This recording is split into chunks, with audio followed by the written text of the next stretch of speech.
9, 8, 7, 6, 5, 4, 3, 2, 1, 0. Women's Wrestling Talk, the #1 women's wrestling network on the planet.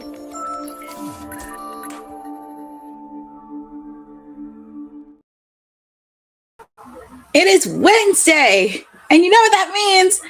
It is Timeless Elite Wednesday with your PR princess, your Timeless Elite, Stone Cold Courtney, whatever you want to call me, on this Wednesday edition of Timeless Elite Wednesday. Obviously, of course, we're just ready because this is a 3-hour special of AEW, 2 hours of Dynamite, 1 hour of Collision. It's not the first time I've done a 3-hour show, but I'm prepared. I have my drinks to keep me hydrated. I have a few snacks with me to keep the energy going. Obviously, of course, we went through the card, but also there was a few bonus matches that were added right before I came on. We are going to have we're going to have a 10-man tag team match. We have the Young Bucks and the Bang Bang Gang that has the returning Guns, Austin and Colton, and Austin Ace. And we have the Dogs teaming up with the Death Riders. We also have my gal Jamie Hayter taking on Sky Blue. And we also have Roosh, who's going to be in action. But also, we are kicking off the show with Tony Schiavone, as I said during WWT Live, the passing of Ted Turner. If you do not know who he is a media mogul. He founded CNN. He's in the Atlanta area. Also helped up with WCW, really making a pivotal moment, and also the start of the Monday Night Wars. So we here at Women's Wrestling Talk do want to give our condolences to Ted Turner for his contribution in professional wrestling. And I know with Tony Schiavone, he's talking about him because he's worked closely with Ted Turner when he was on WCW in the early days. And I'm very happy that AEW is acknowledging it. Yep. I'm not surprised either. I'm very happy. I think a few people are mourning Ted Turner. I did not see anything from TNA. I did not see anything from WWE, but I'm very happy AEW is acknowledging it. And I'm sure there's other independent wrestling promotions and places that were a big influence with Ted Turner. And if you did watch WCW, 87 years old. I hope so too, Boza, because so far publicly I've only seen AEW so far, but if anybody's, I'm pretty sure TNA will probably do something tomorrow, probably will do something for SmackDown, but he did play a pivotal role in professional wrestling.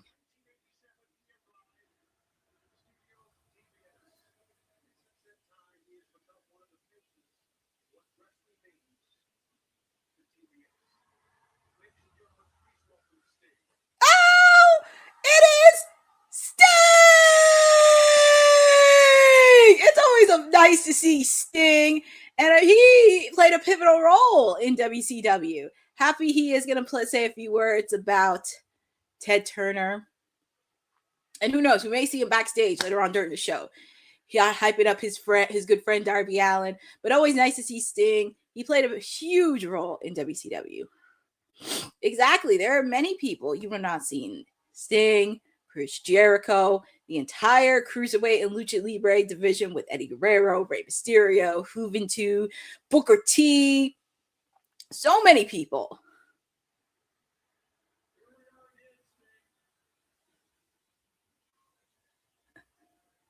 So happy to see Sting.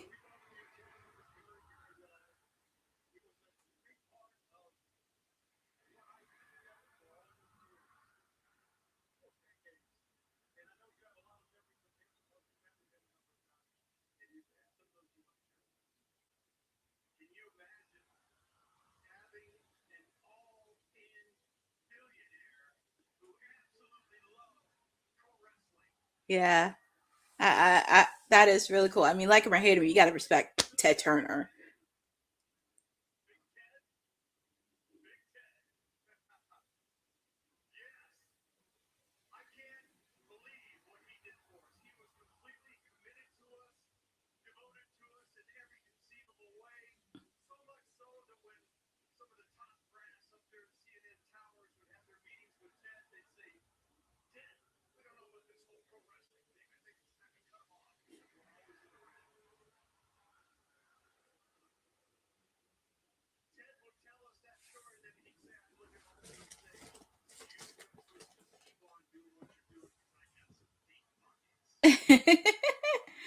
Oh, that was Ted Turner.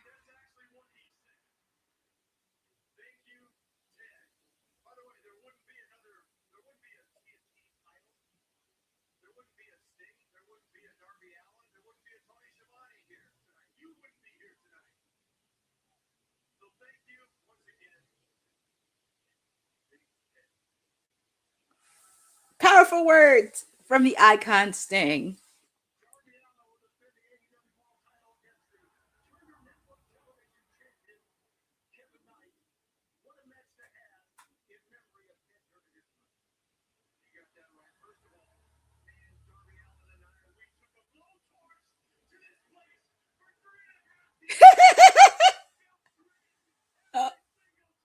I'll never forget him. Sting and Darby Allin teaming up was like a match made in heaven.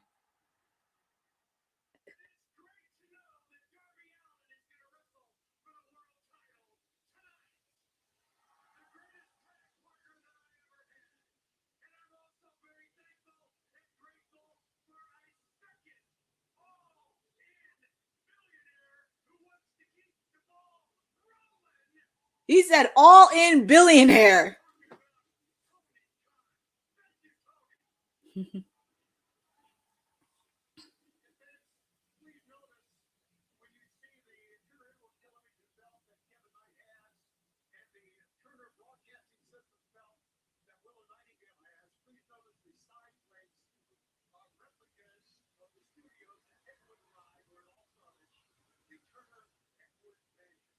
Oh, so on the side plates, they're going to have proof of that for Kevin Knight and Willow Nightingale's TNT and TBS. That is so cool.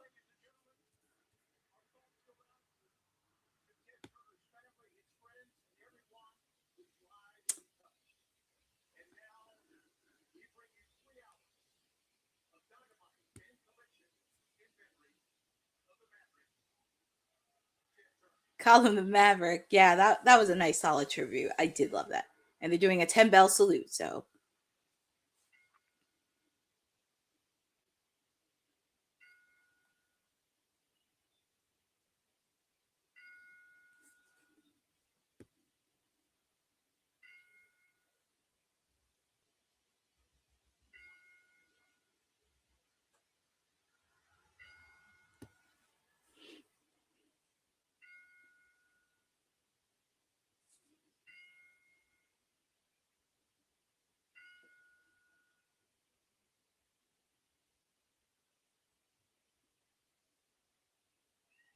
and that was the 10 bell salute that they did in honor of Ted Turner. Here at Women's Wrestling Talk, we definitely want to send condolences to his family and loved ones, and happy that they are doing it. And yes, Eddie Foster, nice fact right there. Tonight's Dynamite was also the site of WCW Uncensored 1997, where Sting would destroy the NWO. That is a fact right there, and that's all. That is history right there, folks. But I love that. And shout out to everybody in the chat joining with me on Timeless Elite Wednesday. Eddie Foster, Jonathan Lamby, Boza, all of you for joining. Jeff Metterling, thank you all for joining with me. And yes, it was so nice to kick it off with Ted Turner. He's definitely contributed a lot to professional wrestling, but we're going to kick things off. I'm curious if they're going to kick it off with either the 10-man tag team match or Moxley versus Juice. Yep, we're going to kick it off with the AEW Continental Championship Eliminator match. Jon Moxley taking on Juice Robinson. Now, we know with Will Ospreay. Oh, we have a new person in the chat. Shout out to Saucy Irish Mama 62. Thank you for joining with me on Timeless Elite Wednesday with me. Make sure the chat give an open welcome, because we welcome anybody to win Timeless Elite Wednesdays. Because granted, AEW is not everybody's cup of tea, but I'm happy to spend it with all of you. We're here for 3 hours. Listen, I've done 3 hours. I've done 4 hours. I've done 5, 6 hours of AEW. So I have everything ready. I have my water ready. I have my snacks ready to get you guys going, but we are kicking off hot. And as we know, especially with everything that happened on Collision over the weekend, Juice Robinson and Austin Ace picked up a win over the Death Riders, Wheeler Yuta and Daniel Garcia. But the return of the Bang Bang Gang, the Guns, Austin and Colton Gunn made their return over the weekend, and they are making a statement to the Death Riders. Oh my. But if you guys don't know, Juice Robinson and Jon Moxley have had a history going back to the New Japan days. And we see the wonderful Renee Paquette on the sideline, obviously, of course, talking about her husband. But it's going to be an interesting match. We now know Jon is undefeated. Jon Moxley, we know he's in a little bit of a spat with Will Ospreay, because people think Ospreay's joining the Death Riders. I don't know. I mean, I feel like it's kind of an inside job in a way, because I feel like there is some things that need to be said. And also with the fact to, if you follow New Japan Social, there seemed to be a little friction between United Empire with the reigning IWGP champion and Will Ospreay. So that could be leading up to Forbidden Door. So there's a lot of layers happening. But as Juice Robinson comes down to the ring, of course, he has backup, because even when you face off with any members of the Death Riders, you got to have some backup with you. But happy to see Mr. Juice Robinson in the picture. And it was funny because I was watching their tag team match on Collision over the weekend, and Marina Shafir was getting involved. I said to myself, I know they may not do it on screen, but it would be nice to see Mrs. Juice Robinson give Marina a piece of her own medicine, but I know she's going to be out for the rest of the year. But it would have been nice to see them on screen together. It would have been kind of cool. But here we go. Juice Robinson, Jon Moxley. These guys know each other very well. I would not be shocked if this ended in a draw, because when you really think about it, because I don't want Will Ospreay to be the one. It's like, who is going to be the person to overcast Jon Moxley for the AEW Continental Championship match? Juice was somebody that I had in mind. I also did have Speedball Mike Bailey as another option. Like somebody who would give Jon a run for their money, or that you wouldn't even expect it to be Continental Champion. Yeah, I think it'll be interesting to see how this goes with Anarchy in the arena, because we still don't know. Yeah, he has. And I'm looking at the thing on Twitter. Rest in peace, Ted Turner. You gave us an outlet to perform. Thank you. Rest in peace, Ted Turner. I've always admired how he overcame obstacles and tragedy to live his life the way he wanted. Rest in peace, Ted, and thank you for everything. I love that they're showing tweets. They're showing their love to Ted Turner. I love that they're showing the tweets. And also, Saucy Irish Mama 62. Mrs. Juice Robinson is Toni Storm. Toni Storm and Juice Robinson are husband and wife in real life. So FYI. Yes, she's Mrs. Juice. And all the tweets are flooding in. They're showing love to Ted Turner, showing him respect, and I love it. Feel free to put in the chat on who you guys got winning. Do you have Jon Moxley winning? Or do you have Juice Robinson pulling off the upset? Because I wouldn't mind seeing it, because I'm thinking from the landscape on who do I think has potential to beat Jon for the Continental Championship, or if they're going to hold it on till the upcoming Continental Classic Championship match. Continental Classic later this year. Because there's many people that could, like Juice is one of them. I picked Speedball. There's many people. I would be shocked if this ended in a draw. Because like I said, these guys know each other very, very well. And if I were Moxley, I wouldn't take Juice Robinson very lightly.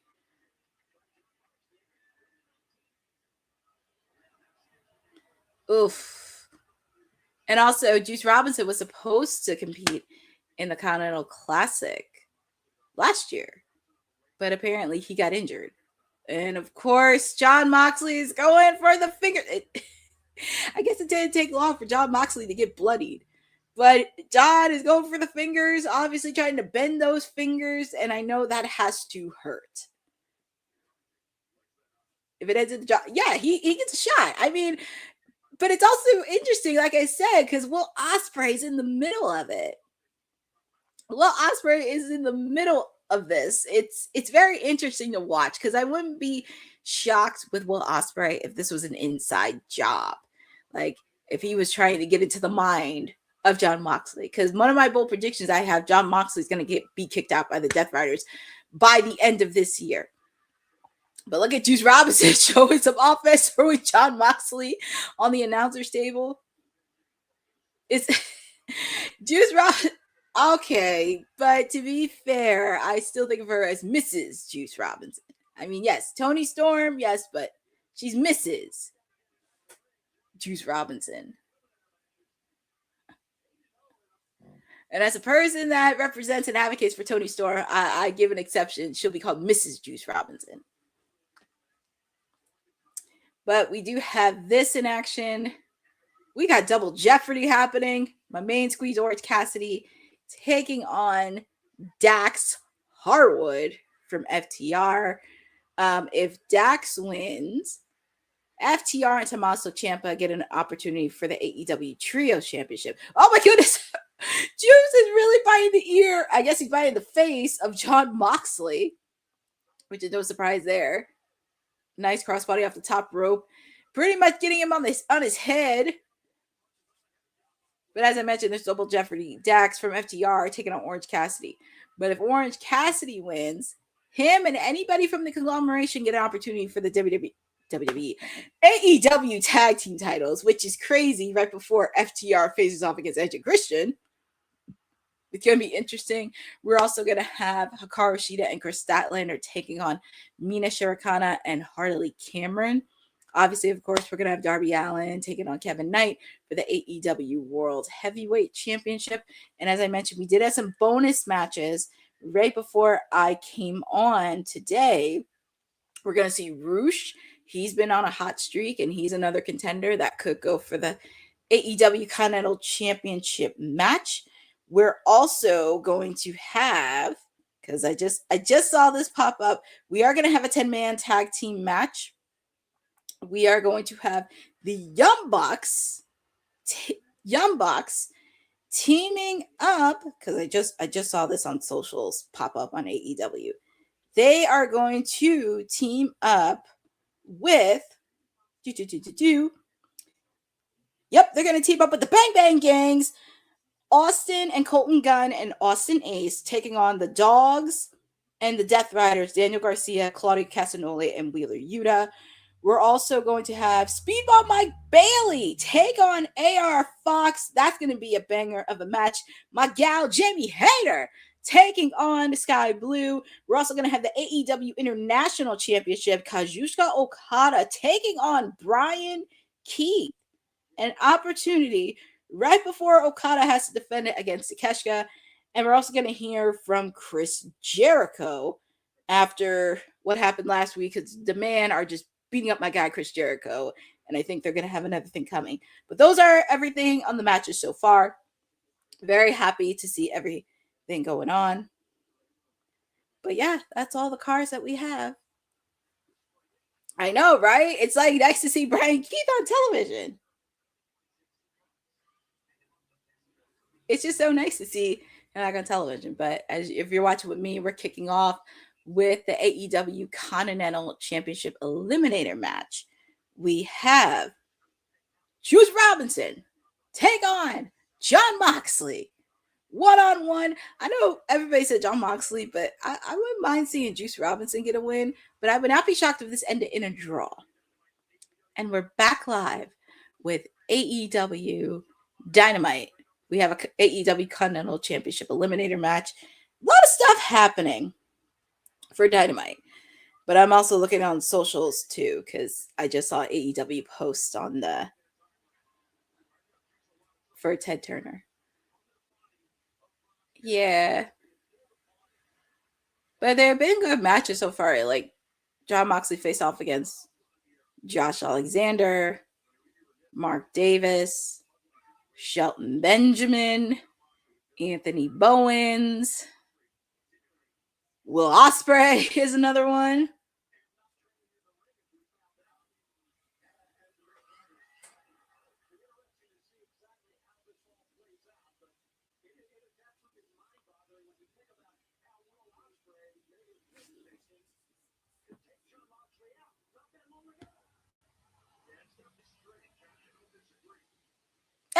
Thanks, Jeff. Yeah, it's always different. We try to keep everything different. Everything's not the same. That's why we love WWT, because we have so many different personalities.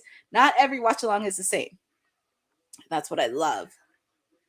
But Juice Robinson is showing some fire in the match. He's showing a lot of fire.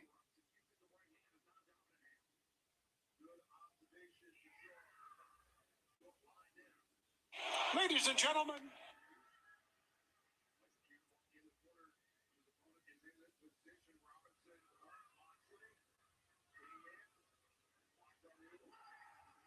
Oh man, look at Mox.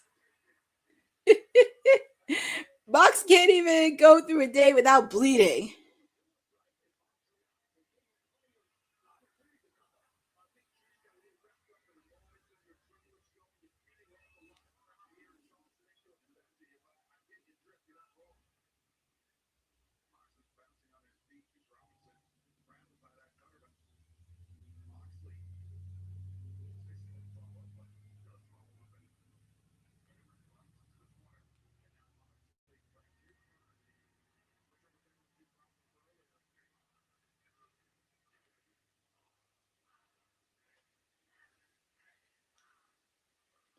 John's like, I'm the man. But nice power bomb by Juice Robinson.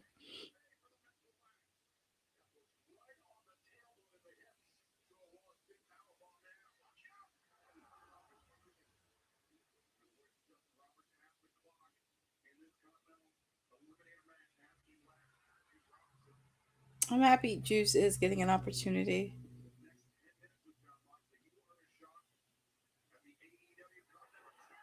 Yeah, look at Moxley. See, do not sleep on Juice Robinson.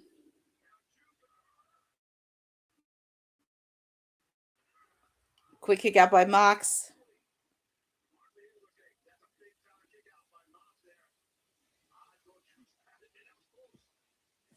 And shout out to Michael Vasquez in the chat.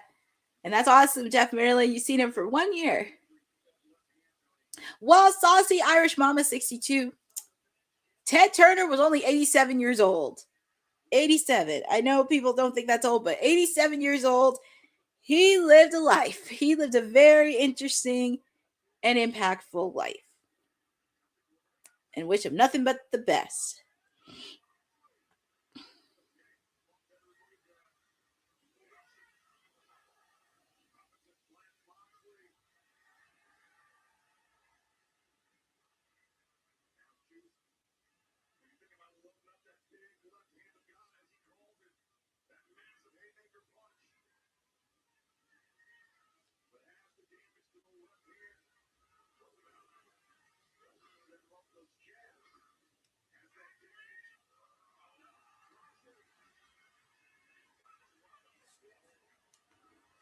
Here comes Jon Moxley.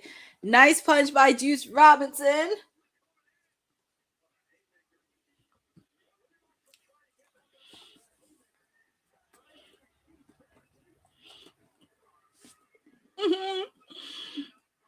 Nice crossbody by Juice Robinson. 1-2. Quick out by Mox. Like I said, I would not be shocked if this ended in a draw.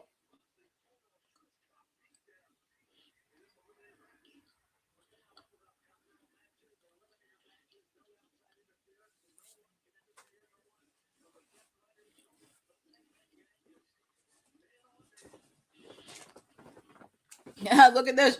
Juice and Mox are going head to head. Like I said, they've known each other since New Japan days. So these guys know each other very well. And also, by the way, too, Juice has a victory over John when they wrestled in New Japan. Little FYI.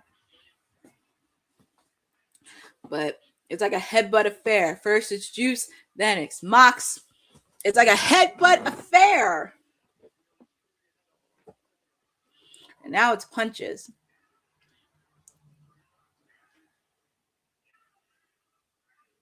And it's kind of crazy because anybody that faces off against Jon Moxley and does punches on him, they get booed and Moxley gets cheered anyway, even though he's supposed to be a heel, which is really bizarre. But that's why I call Jon Moxley the ace of AEW. I hope I hope either if he loses the belt or he gets kicked out of the Death Riders, I hope he takes a much long deserved vacation. Because he deserves it. But Jon Moxley put in the submission hold on to Juice Robinson. Is Juice going to tap? And he's trying to hold his arm up to the ropes. Ooh, a pile driver. That has to be it. Quick kick out by Juice. But now Moxley's holding on to that submission hold. Is Juice going to tap out or is he going to pass?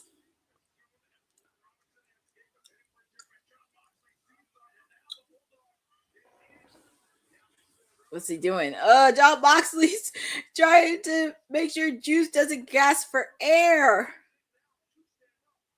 But he's standing up. Juice is trying to reach for it, but it looks like Mox is like, you're not going to do that, kid. Oof. Juice looks like he's fading. Yeah, that has to be it. That he's fading. But your winner by submission, Jon Moxley. He's undefeated, boys and girls. He is undefeated. Who's going to be the next person to step up to the plate? I have no idea. So, I have no idea who's going to do it. But, yeah. Jon Moxley strutting around, talking trash, thinking he's the man. Well, technically he is, but he's strutting around, talking trash, trying to say, I got a victory. Boza, I don't know. I don't want Will Ospreay to be the one to do it because Will Ospreay is going for AEW World Title. I can't have it be Will Ospreay. I would love for it to be somebody else on the roster. I mean, it could be Speedball. I mean, if Anthony could go round 2, Ace Austin. There's so many guys out there. And also, give it to somebody that you would least expect for Jon Moxley to lose. That would be something. But up next, we got a double Jeopardy match. My main squeeze, Orange Cassidy, taking on Dax Harwood. Oh my. And we are halfway through hour number 1, where you get to spend with your PR princess, your timeless elite, Stone Cold Courtney, whatever you want to call me, on Timeless Elite Wednesday with me. Ooh, let me change the banner on this because I didn't even realize it. Here we go. Here we go. And also, as I mentioned, because I did say make sure to follow ISPW Wrestling, I was on the call last week. Congratulations to Ricky Price on being the 2026 Golden Ticket Rumble winner. I was very happy to call that and be there in person for him to win it. He's worked very, very hard, and he has a full year to cash in that briefcase for a future ISPW World Heavyweight title opportunity. And yes, we do have some banger shows this weekend. We have Friday, we have Saturday happening, and then next weekend is 80s Wrestling Con. Honey and I will be there next weekend representing WWT. So many people coming out to Jersey. We have Coco Beware, Ted DiBiase, Wendy Richter, Francine. So many people are coming out, and I'm very excited to attend this. I know we attended 90s Wrestling Con, but we're going a little bit further with the 80s. So make sure to get your leg warmers, your headbands, everything in check, because ISPW is going back to the 80s next weekend. But I'm very happy that you get to spend some time with me because, we got 3 hours to kill and very intrigued on what's going to happen because we're on the road. We're on the road to Double or Nothing in Queens, New York. And no, Boza, you are referring to the Headbangers, but they are making their final curtain call in July this summer at Wildwood. That will be when they hang up the boots and they're done. And that is when they happened on the Legends of Wrestling show in July in Wildwood. That is when the Headbangers will be hanging up their boots in their final match. Who are they going to face? I have no idea. But we're just going to have to wait and see. Nope. No, that's okay. Don't say you're sorry. But yes, it is this summer in July. the headbangers will call their final match and call it a career. But I am anticipating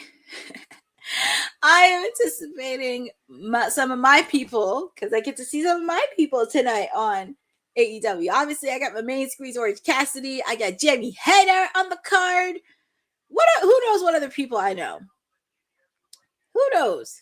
But yeah, I'm happy to see my guy freshly squeezed Orange Cassidy. Just don't let his shades fool you. But I'm happy he's having a lot of fun in the conglomeration.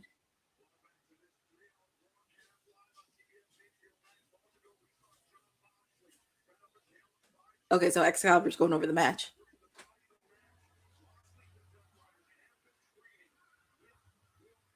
So they mentioned they have been training with Will Ospreay.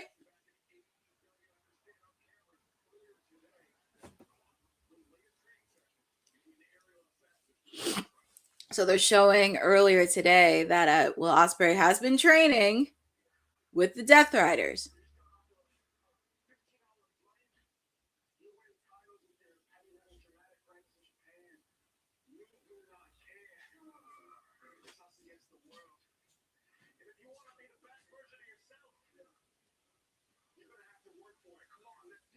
So it looks like they're training him, and he has to be cleared. I wouldn't be shocked if this was an inside job, because, like I said, if you follow New Japan's socials, a lot of friction between Will Ospreay and the reigning IWGP World Heavyweight Champion. But I don't know. It's going to be very interesting to see.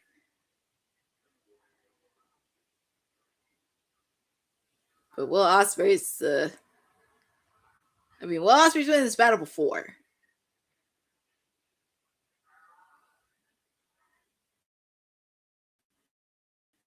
It looks like John is enjoying this.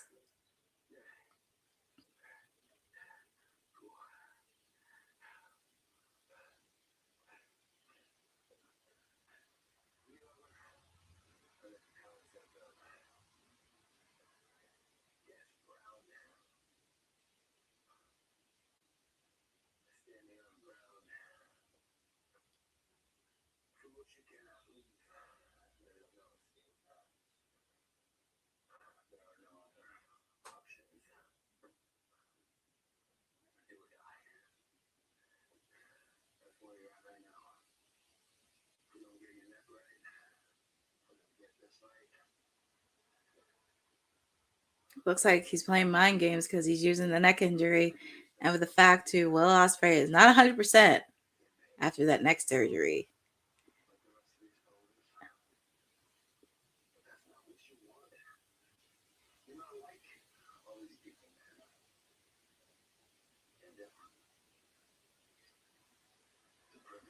And also, it's very interesting because if you saw the ops last week, they made a notice to Will Ospreay regarding the Death Rider. So it's like everybody's there to convince Will Ospreay.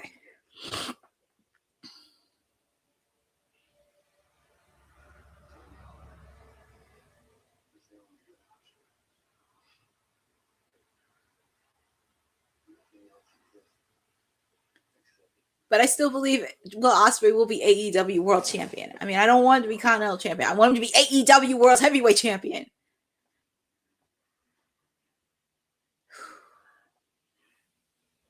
Oh, Will.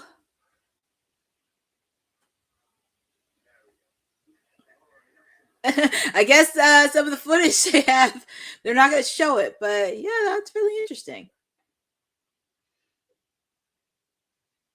Well, it looks like there's a little bit of I think I had a little bit of technical difficulties because I guess they're showing a little bit.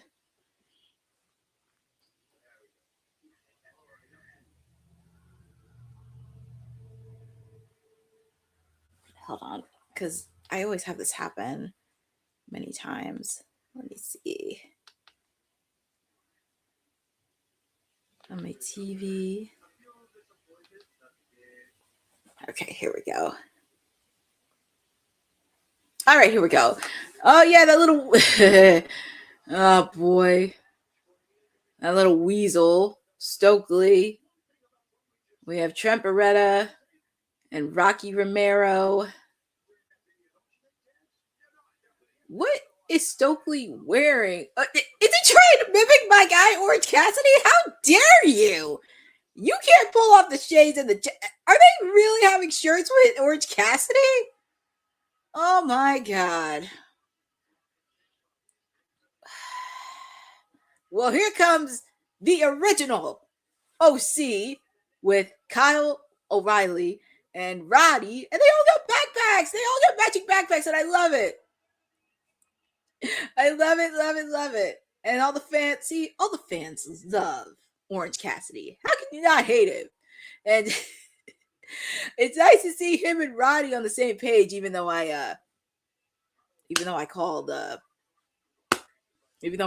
Orange an idiot, but it looks like they got backup with the Young Bucks. And I know the music, Super Kick Party with the Young Bucks. Oh man. Well, in actuality, we know the Young Bucks want a shot for the AEW World. Oh. We got Edge and Christian. Well, Edge. Not sure about Christian though. We know we're going to see the Young Bucks later on in that 10-man tag team match with the Dogs and the Death Riders and teaming up with the Bang Bang Gang. Oh my goodness. And here comes Christian, Edge's buddy, or should I say that's his asshole. Here comes Christian. It's just the way Christian interprets himself. He's like, I'm just here for the money. Make sure to go check out Edge and Christian's interview with Renee. It's pretty funny, and Christian is just so blunt about it.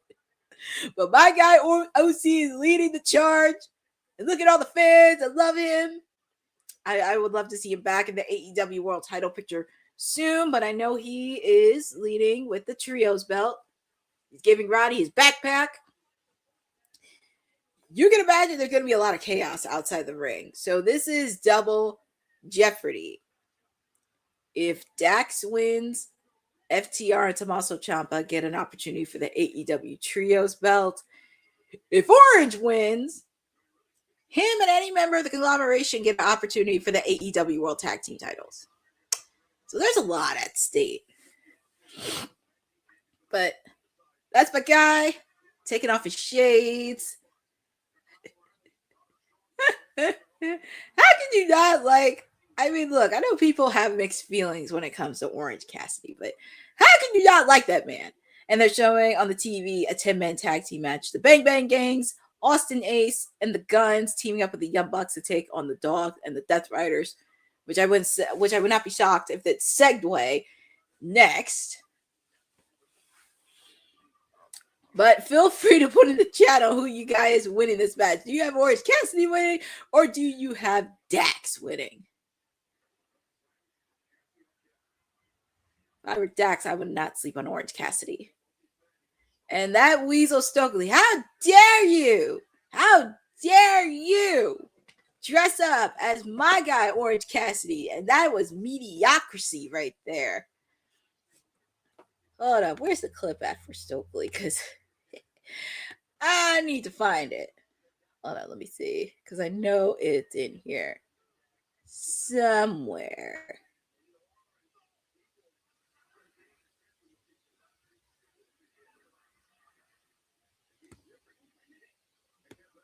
I know it's in here somewhere. I'm trying to find it. Oh, here it is. Dad, Stokely. This is what I think of you for impersonating Orange Cassidy. You raggedy bitch. You raggedy bitch. I mean, I kind of had to do it that way. I'm pulling for Orange and his buddies. Good job. Poor Orange. He's surrounded by everybody outside the ring. But he knows what to do. You see Edge and Christian. And there's Orange. Oh, poor Orange. He hit himself onto the ring post. That has to hurt. And of course, with Dax, he had to pick a weak spot. And that was his arm. And oh, look at that little weasel. Who does he think he is? Making out, acting like a little punk. And oh, God, Tommaso Ciampa. See, where's Roddy and Kyle? You're supposed to help out your tag team partner.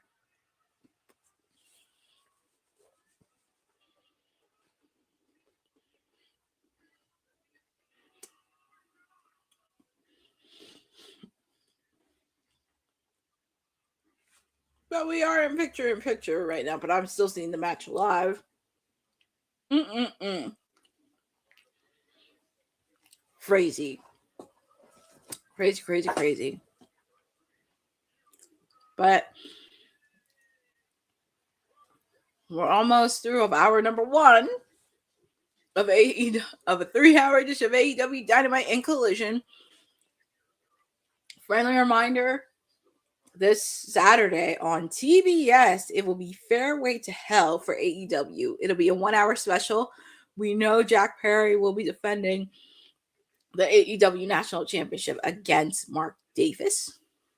So that should be a good match.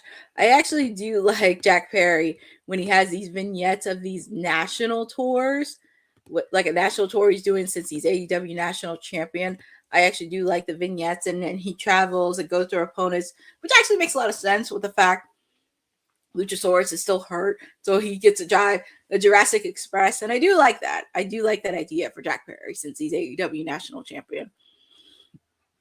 But I'm looking at this.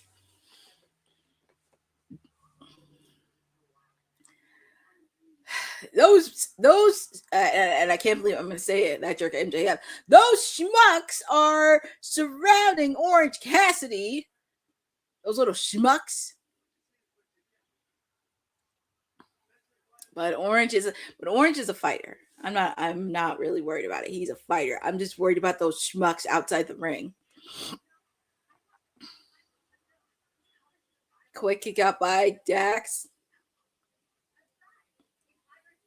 I will say, looking at this card, we do have some banger of matches. Speedball Mike Bailey taking on AR Fox.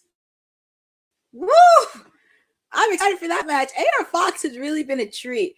I know he's wrestling in Ring of Honor, but it's so cool to finally see him on Dynamite because I've seen him wrestle on like the 0 hour shows, and everybody loves him. Same thing with Roosh. I'm happy he's getting a lot more TV time. He's definitely putting in there. Could we see Roosh get a shot for either the TNT Championship or against Jon Moxley? That could be another option there.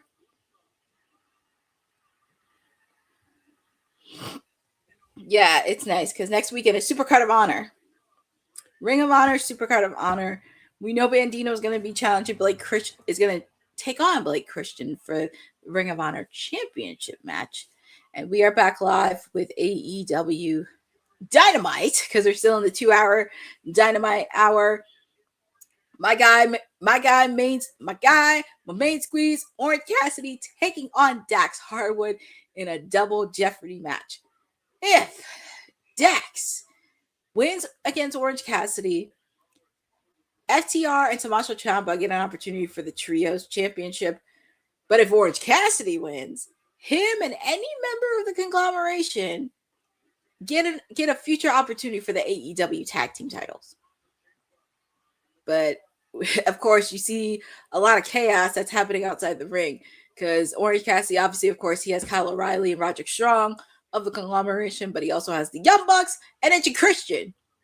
And with Dax in the other corner, obviously, of course, he has that Weasel Stokely, Tommaso Ciampa. Orange Cassidy biting Dax. Yes, go bite his baldness because he's bald. In the other corner, he has a Weasel Stokely, the Dogs, Cash, and Rocky Romero and Trent Beretta. There's a lot of things that are high. There's a lot of high stakes going into this match. But everybody's going for freshly squeezed Orange Cassidy.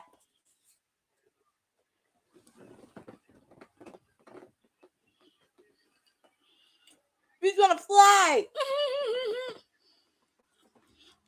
Ooh, hit his hand on the announcer's desk. That has to hurt.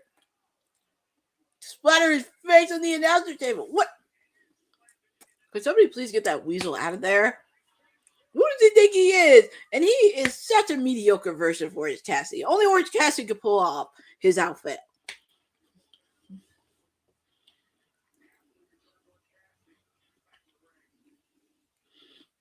Oh, look at Baldy. He's mimicking Orange Cassidy. Look, my new head.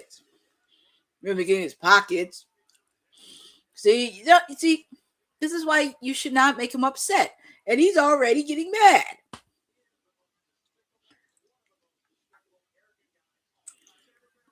Look, Mondo wins. See, he's put his hand in his pocket. See, nobody can do it like Orange Cassidy does. No one. Nice drop kick. That man has a pep in his step. And he's only 41, by the way. He's only 41. Nice DDT. There's a reason why he's a two-time. There's a reason why he's a two-time AEW International Champion. And he had the best reign out of all the reigns. Yeah, you better run, you little weasel. Sorry to interrupt there. There's a reason why he's a two-time International Champion. And he had the best reign as International Champion. And I will argue with anybody with that. If you tell me Okada had a better reign than Orange Cassidy, and then David Finlay. David Finlay with a cheap shot. Quick kick out by Orange Cassidy. And it looks like there's a lot of chaos outside the ring. Obviously, we see Roddy. And I know Kyle's furious. I mean, the conglomeration, they're very furious. What's Dax? Apparently, Dax has one of the... Nope. He has the ring bell. I thought it was the bell. He really... Because the referee is distracted. But apparently the referee grabbed it without seeing it.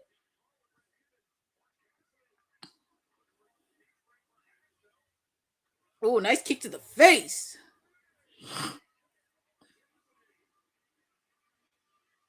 I'm very curious if Orange wins. Who's he gonna pick as a partner? That's the thing I'm curious about. If he wins, who's he gonna pick as a partner? Oh man. Almost with an orange punch. Dax. Powerbomb, but Orange, he's blocking it. That's why I feel like after this match, they're just going to segue into the 10-man tag team match, which it would have been cool if he picked. Yeah, it would have been. Quick kick out by Orange Cassidy. That's what I'm thinking. If he wins, who would he pick as a tag team partner? I know people think either Kyle or Roddy. I know people think Kyle or Roddy, but I wouldn't mind seeing Hologram because we haven't seen Hologram in a while, and he is part of the conglomeration. But if you saw the look on Christian's face, you can see it's like so blood right now. But yeah, they're showing the matches. So far, we have 2 matches. No, 3 matches set for Double or Nothing. Of course, we have Konosuke Takeshita. No, 2 matches. Konosuke Takeshita and Okada for the AEW International title. We have the AEW tag team titles. Ooh, orange punch. That has to be it. Quick kick out by Dax.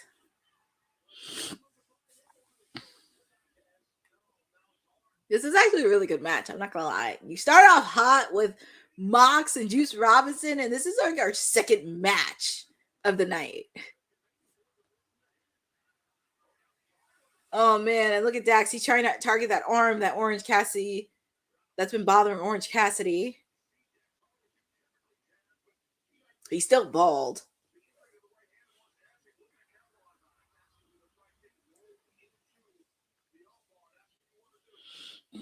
Well, Orange Cassidy getting out of there. 3! Oh! My God, freshly squeezed. He got the victory. But of course, there's a lot of chaos happening in the ring. Well, Orange Cassidy got the victory. And they have an opportunity for the AEW World Tag Team titles. Question is, who is Orange going to pick as a partner? But of course, we do got some chaos. We got some shenanigans happening outside the ring. Yeah. Uh-oh. Look who's inside the ring. We have Rocky Romero and Trent Beretta inside the ring. You have 1, 2, 3, 4, 5, 6, 7. Yeah, two on 7 is not that great. And it's crazy. Every single person in the ring has a problem with Trent Beretta and Rocky Romero. And he's leaving and Rocky Romero is leaving Trent Beretta high and dry. Who does he think he is? Edge stump to the eye. Kyle O'Reilly with a kick. Super kick. Christian. Spear. This is going to be very interesting. Because I would love for Edge and Christian to win at Double or Nothing. Christian just gave the low blow. He's like, oh, I'm here. I'm telling you, Edge and Christian, for them to be friends for that many years, and even on screen, it's like you feel like they don't like each other, but in real life, they do. They care about each other, and they've been friends for so long.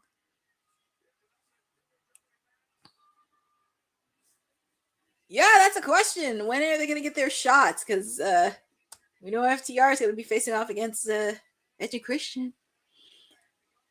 But yeah, we do have a 10-man tag team match. The Young Bucks will be in action later on, teaming up with the Bang Bang Gangs, Ace Austin, and the Guns, taking on the Death Riders, Wheeler Yuta, Daniel Garcia, Claudio Castagnoli, and the Dogs. But we did see a little bit of celebration from my guy, Orange Cassidy. You know, congratulations, especially over in my camp. I'm just so proud of him. And I love that they're doing a promo of Roosh. I love it that he's getting a lot more TV time on AEW Dynamite. Because I would love for him to get a shot at either the TNT Championship, the AEW Continental Championship. Just get some gold in. It's like, you mess with the bull, you get the horns. And the fans are starting to pick that up.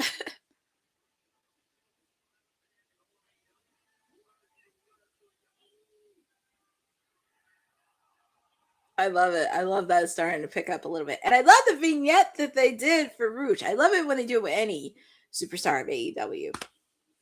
But we're almost concluding with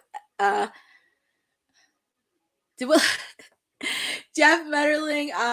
Apparently we have not seen Willow scheduled, but we did see her last Saturday on Collision where she faced off against Anna Jay. But we may see Willow pop in a backstage segment or doing an interview with Renee or Lexi during the Collision hour. But I'm pretty sure we'll see Willow Nightingale pop up during the show. But we're almost concluding the first hour. And since they're on commercial break, I get to share a really cool initiative that WWT is doing. And that is the Women's Wrestling Archive, led out by our boss lady. She created this because we get to showcase women across the board, not just in major promotions, but in independent, local, up and coming. And we can celebrate the past, the present, and the future of women's wrestling. Women's wrestling didn't just show up yesterday in glitter boots. We've been here the entire time, body slamming through history. The Women's Wrestling Archive launches 2026, and it's going to pave the way for all women's wrestling. Because if we don't document it, a man might think he did it first. This has been a passion project for a very long time. Head over to the womenswrestlingarchive.com to donate 1, 5, or whatever you can. It all goes a long way. Let's give these women the spotlight that they've always deserved. Her story belongs in history. Help us preserve it today. Join us at womenswrestlingarchive.com. Support the archive. Support women's wrestling. Donate today. Support everything for the Women's Wrestling Archive. Every support helps. I'm very, very happy to be in continuation. And any support helps. I'm making the Women's Archive great because we celebrate all things women's wrestling, the past, the present, and the future of women's wrestling. But we are almost completed with hour number 1. I just can't believe it. Hour number 1 is almost in the books. We have 1 more hour left of Dynamite and 1 hour of Collision. So get ready. I hope you got your snacks, your beverages, everything ready to go. I'm excited for this. I mean, we kicked off with a tribute to Ted Turner. I did talk about him earlier today on WWT Live, and I'm very happy they kicked off the tribute. I'm hoping we do see more tributes to Ted Turner across the board with all things wrestling, not just the majors, but also independent, everything else.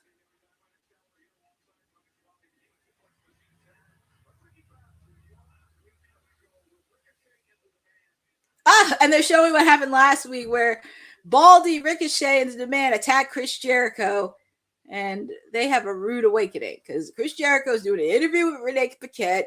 He's trying to promote everything, but apparently the Gates of Agony and Ricochet are just beating him up as he goes. And they do not know that you don't mess with Chris Jericho.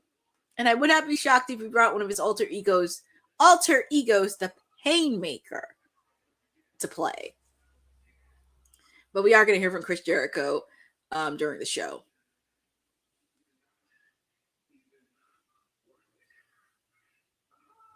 I'm getting annoyed by that. Aha! Because it's starting to get on my nerves. Yeah, it's starting to. But he played that hero. Oh, and speaking of Chris Jericho, he is backstage with Renee Paquette. So let's hear what he has to say.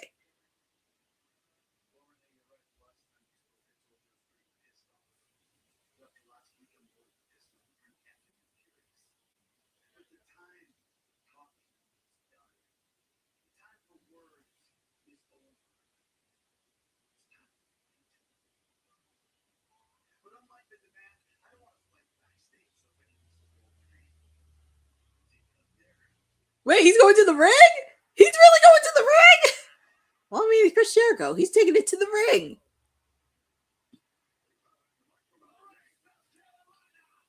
He wants to go to the ring.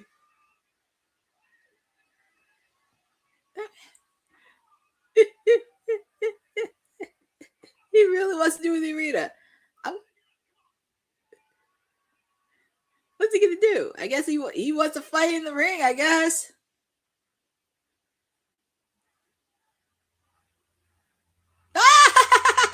The fans are definitely saying Y2J. I love it.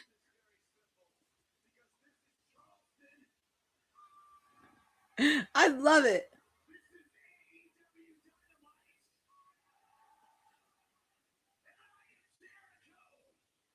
I still think if it was Chris Jericho.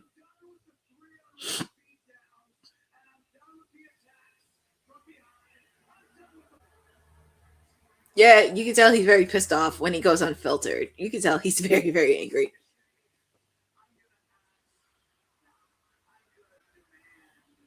No pun intended, demand.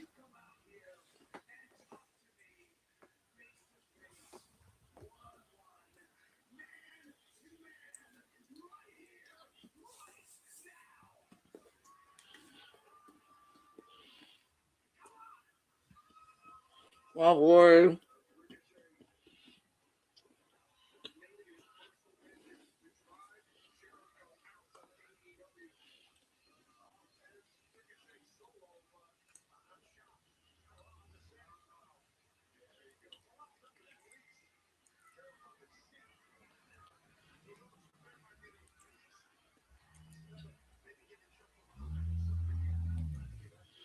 Now, here comes Ricochet.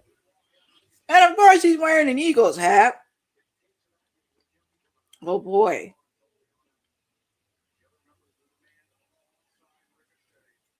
Oh, and look, he has a Gates of Agony. See?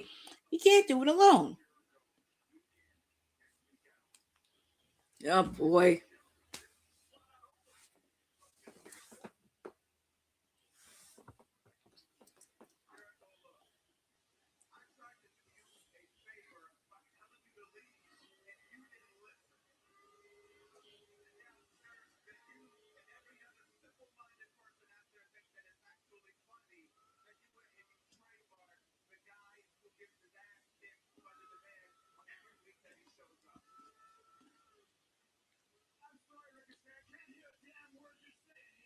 He's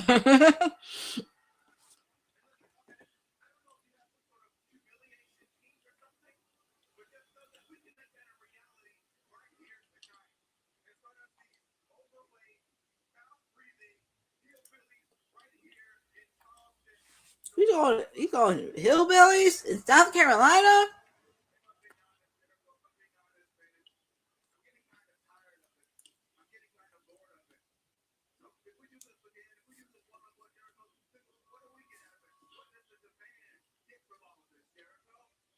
It's like, what's in it for me? What's in it for me?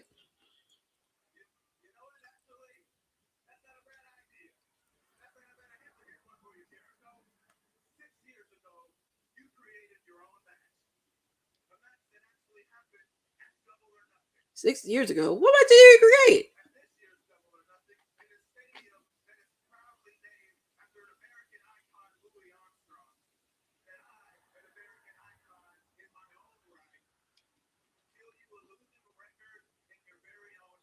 Very old match. What match? What match was this?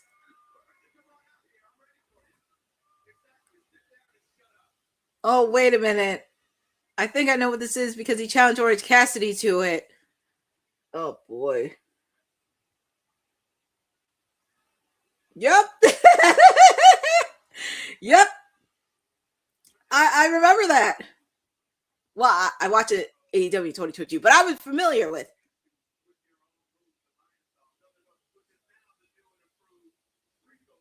Oh, Lordy. Don't you dare rename the Lion Salt. Oh, Stadium Stampede.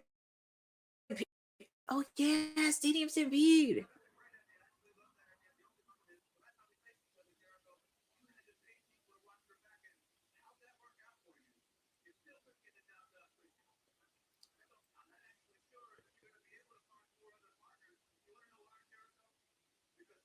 I think he'd be able to find 4 of the partners that don't like him.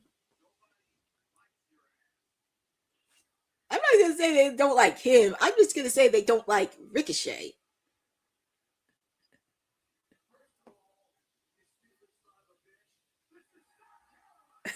Yes, it's South Carolina.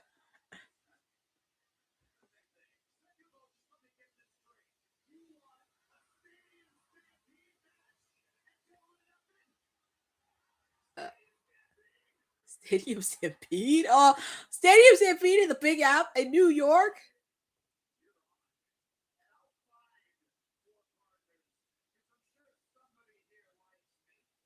I wouldn't say like you. They just don't like Ricochet.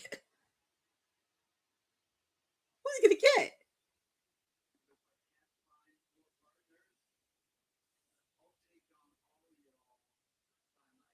Oh, Lordy. Now I'm curious on who's he going to get.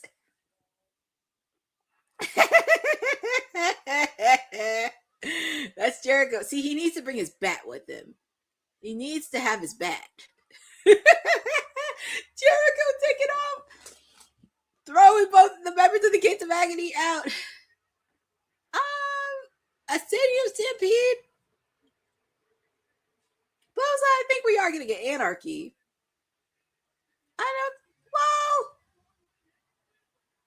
Boza, I think don't lose hope. I believe we're going to get an Anarchy in the arena. I have a feeling we are going to get an Anarchy. But look at this, Jericho.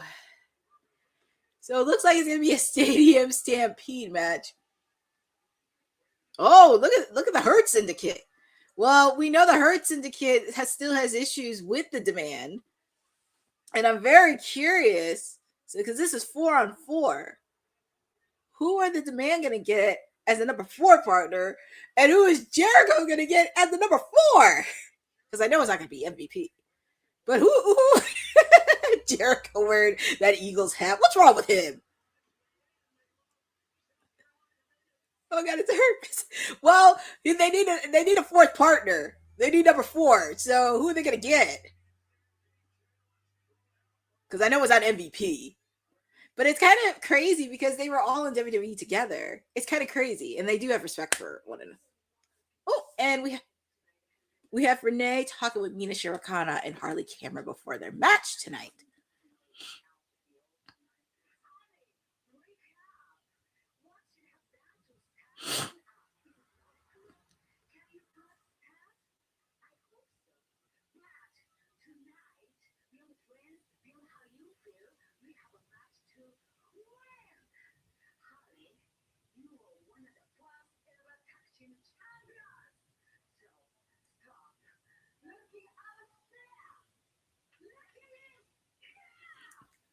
Look at Mina.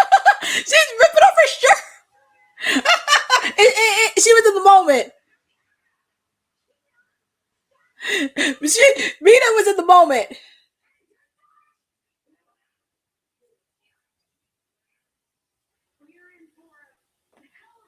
Renee doesn't know what to do.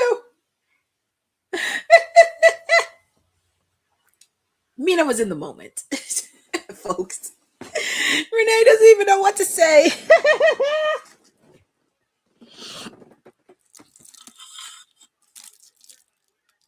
All right, so we have an AEW International Championship match. We have the Rainmaker, Kazuchika Okada, taking on Brian Keith. Right before his big match against Takeshita at Double or Nothing.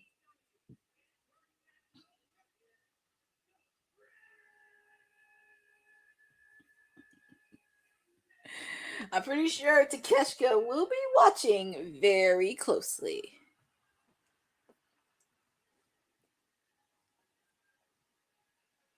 God, Takeshita is going to be watching very, very... Oh, Lordy! I can't go through one night without that creep being in there. Well, of course, we have Don Callis and Lance Archer. Oh, I gotta listen to him commentate. Ew.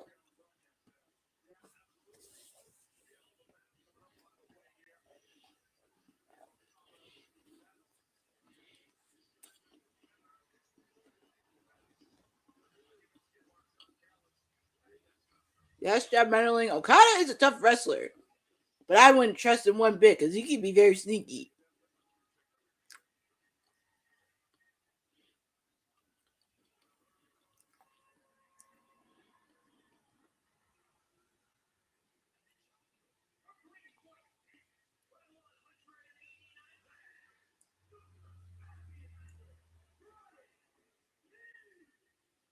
Well, here comes Brian Keith, the bounty hunter. I'm surprised he doesn't have Big Bill with him.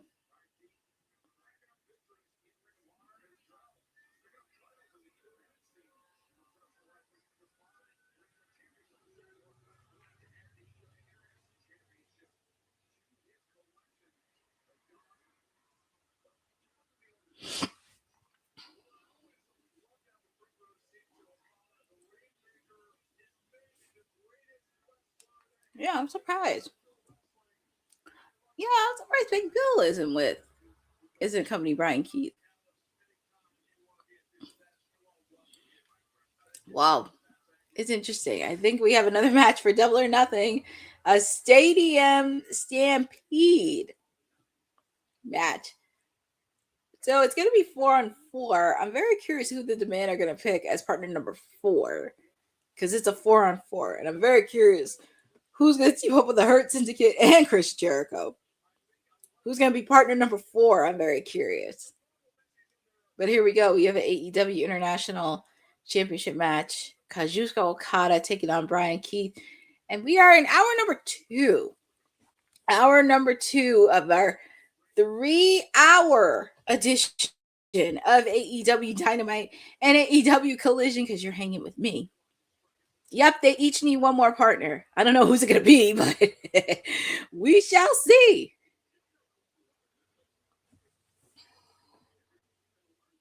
But also feel free to put in the chat on who you guys got winning. You have Okada winning, or do you have Brian Keith getting the win? And it looks like Okada trying to play some mind games with Brian Keith.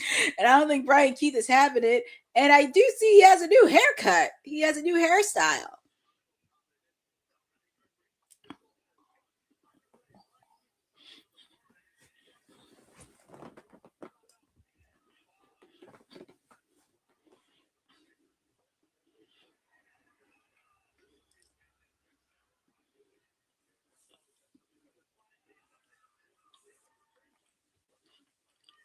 Oh no, Bota.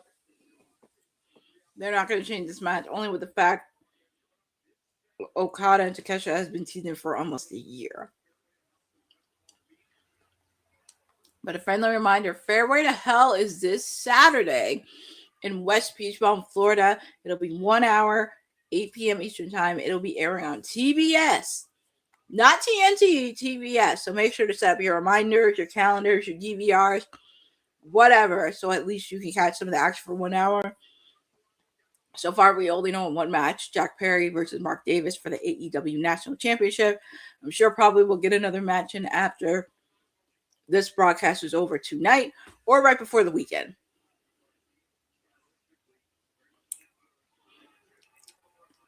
Nice drop kick by Okada. Ryan Keith outside the ring after that nasty drop kick by the Rainmaker.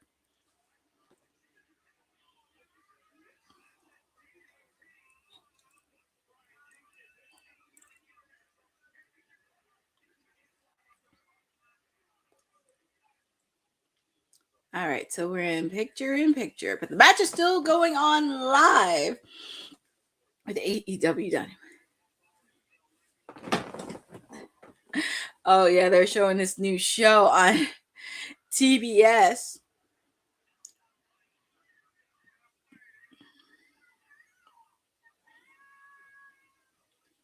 Foul Play with Anthony Davis. That's on TBS. But also, I did see a little bit of a preview. That Sting and Darby Allin are going to be on a future episode, which it's really awesome, by the way, too. And also, I have seen photos of him as being AEW World Heavyweight Championship. He's with Bam from NTV, from Viva La Bam. I have seen him flirt around with other things as AEW World Heavyweight Championship. But I would love, because I know everybody wants Conglomeration Boulevard, I kind of want an animated series of Darby Allin just as AEW World Heavyweight Champion. Kind of do like an open diary of a way from like when he first won it throughout his whole reign. I just think that would be cool to watch because I know I did see an animated series about Darby Allin they posted on AEW socials, but I thought that would be really cool if they did an animated series or even have him like skateboard, have him enter in with a skateboard as the champ. That would be hilarious. Doesn't matter what city, it would just be so fun to watch. Like, make it creative.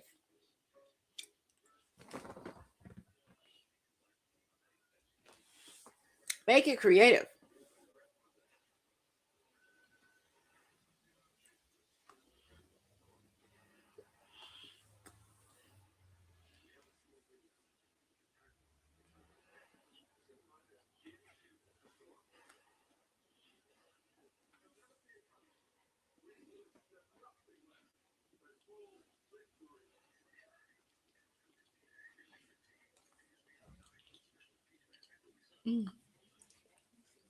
But this is hour number 2 with me. But I hope everybody had a great Wednesday so far. Getting ready for the weekend. Obviously, of course, we have Backlash this weekend. We have Fairway to Hell this weekend. I hope everybody's having a great week and doing well. It's just been a very interesting week and a half with all these releases happening. Then we find out, and I think I mentioned this on WWT Live, with not just a recent release. TKO is putting a request for WWE superstars to take pay cuts in their contracts. Also, we did find out that some content creators are getting their live reactions flagged, which is very bizarre. I'm sure that's going to be an interesting conversation that not just on Kayfabe tomorrow, but also on Friday for WWT. It'll be very interesting, but we are back live with AEW Dynamite. We have an AEW International Championship match. We have the Bounty Hunter Brian Keith taking on Kazuchika Okada. And of course, we have that creep, Don Callis, which I can really care less about.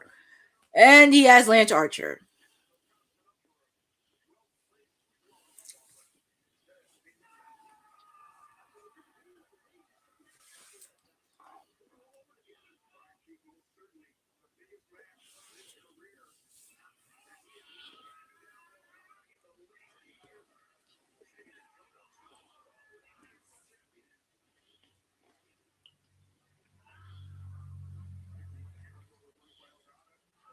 Nice DDT by Brian Keith.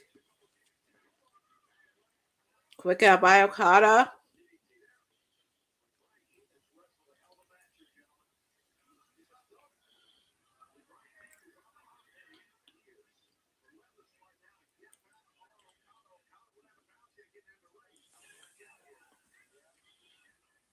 Ooh, he was going for the DDT, but Brian Keith countered. Nice DDT by Brian Keith outside the ring.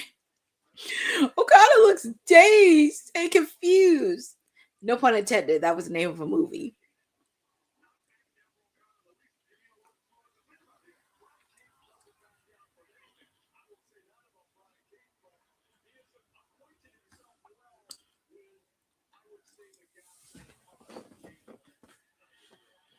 Look at Brian Keith. Brian Keith is really making a good, solid showing. Jeff Mannerling, I have no idea what's going to be up next after this match. I can't even tell you. I'm just going to go with the flow and see what happens next. But this is a good, solid match. I'm really happy for Brian Keith. It's getting a lot more TV time.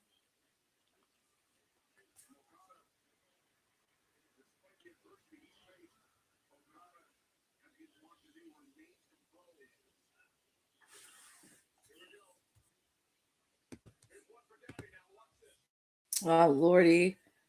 Don Callis.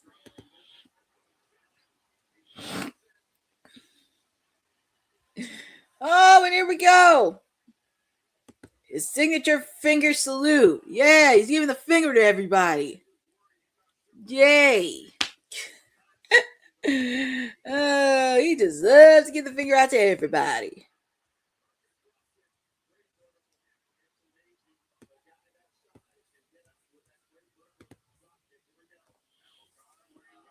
Oh, that was a nice move that Brian Keith did. I'm happy Brian Keith is getting a lot more TV time here. It's just a shame Big Bill's not in his corner. And that's his tag team partner.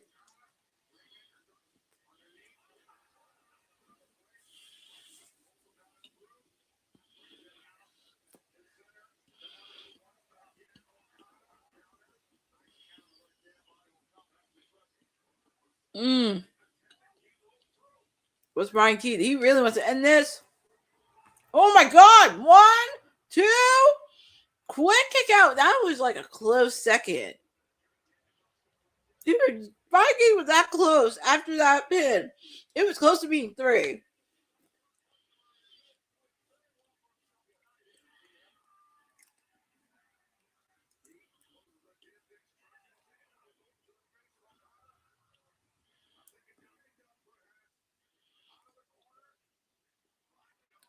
Let's see what's Okada gonna do here. Oh man, but he's setting up for the Rainmaker.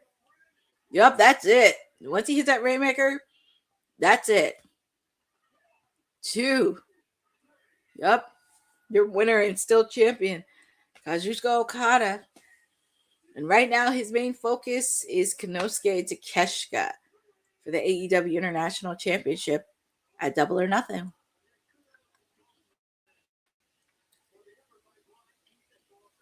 But I do give an effort to Brian Keith. Brian Keith put a lot of effort into it. And so, oh, Lordy. I got to listen to this man. What does he have important? What does Okada have something to say?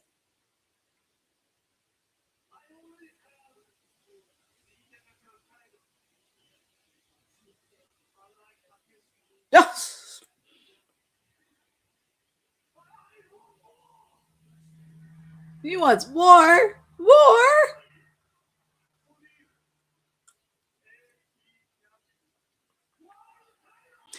That should have been the belt when he first came on the scene. That should have been the belt he should have been gunning for in the first place.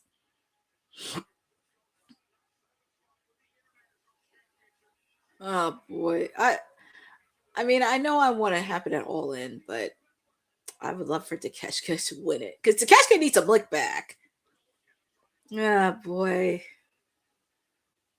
Oh, they're showing a vignette of Andrade because Andrade's another man that wants a shot for the AEW world title. But congratulations to him because he is the new IWGP. I want to say this because I know Andrade did win.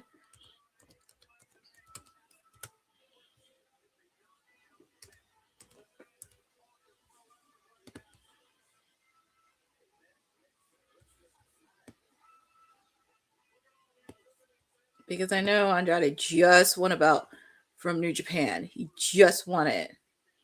Yep, he's the IWGP Global Champion. So congratulations to him. He's the new IWGP Global Champion. So congratulations to Andrade, and happy he's got some gold.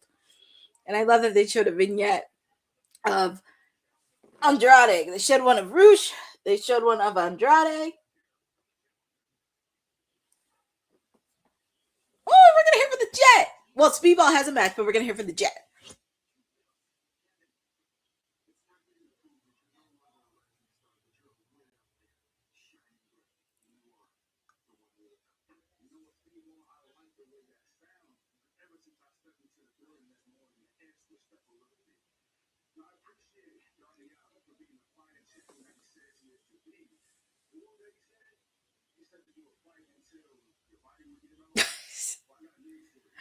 He is so evil, Knievel, Darby.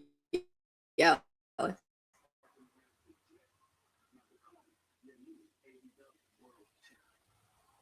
He is the face of TNT. He is the face of TNT. But he wants more gold. But up next, we're going to have the ladies in action. We're going to have Hikaru, Shida, and Kris Statlander taking on Mina, Shirakawa, and Harley Cameron. I know. I'm sick. I'm sick. I am sick of them being at 9:30. I wish they would shift the timing because it's starting to get very annoying. But we're gonna because this is a 3-hour broadcast, so we are gonna take some breaks in between because since it's on commercial, we're gonna take a quick break to make sure to stretch, get some beverage, go to the bathroom, refresh, get your snacks, everything ready involved because we got a lot more matches happening. So we're gonna take a little quick break before we get back to AEW Dynamite.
Always nice to get a good stretch in between right before matches.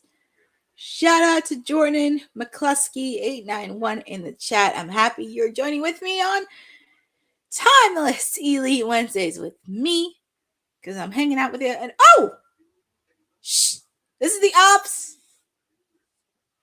Quiet.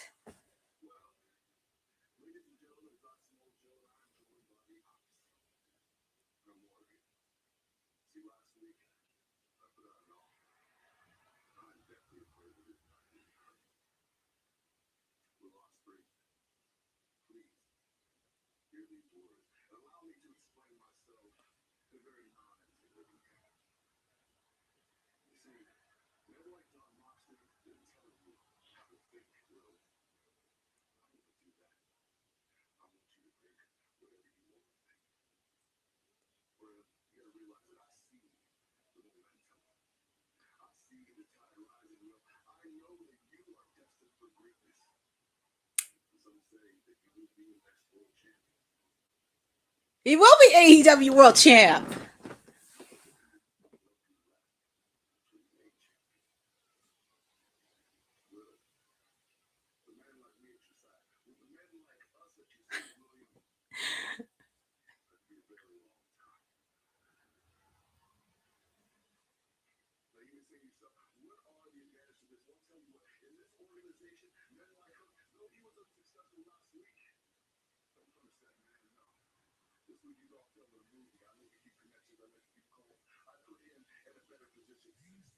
Well, Hook is going to be in a movie. Independent movie.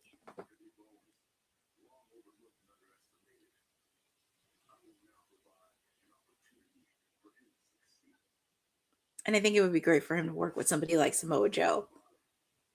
And if it's a way to bring back... And I think if it's a way to bring back the Acclaim together through the ops, I'm in for it. I mean, if it's some way to bring the Acclaim back together through the ops, I mean, hey, I ain't mad at it. As long as Anthony gets some singles gold before they get back together. Get him some singles gold, and then we'll think about it.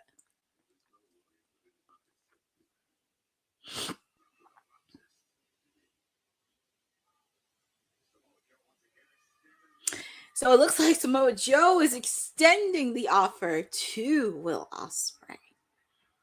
So it's going to be very interesting because they did say it last week. But like I said, I want Anthony Bowens to win singles gold before they even think about reuniting the Acclaim back together again, because it'll happen. You just have to be patient. But here we go. We have Mina Shirakawa and Harley Cameron together. And they're facing off against Hikaru, Shida, and Kris Statlander. And I know these ladies are definitely fan favorites. It's like, they know who Mina is. They know who Harley is. So, oh, of course, my gal Jamie Hayter is going to be in action. See, I'm just having so much fun because I'm seeing all my people tonight. I got to see Orange Cassidy pick up a victory. I'm seeing Jamie Hayter a little bit later. I just saw Anthony Bowens a couple minutes ago with Samoa Joe. So my squad is doing pretty well. Some of my people are doing very, very well.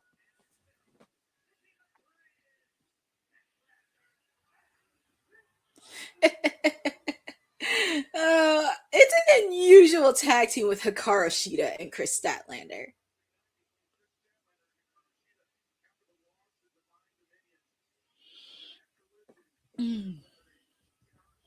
And also, Boza, I know you said something regarding Alex Windsor, my other gal. Here's a note to this. Keep Alex Windsor far, far away from the Death Riders, please. Because I need Alex Windsor to be on her own, to be against the brawl, to be with the Brawling Birds, be the reigning New Japan Strong Women's Champion. Keep her far, far away from the Death Riders. Please. That's all I ask. But here we go. We got ladies action. Mina Shirakawa, Harley Cameron taking on Hikaru Shida and Kris Statlander. Feel free to put in the chat on who you guys got winning. Do you have Kris Statlander or Hikaru Shida winning, or do you have Mina Shirakawa and Harley Cameron picking up the victory? Kris Statlander trying to mimic Mina.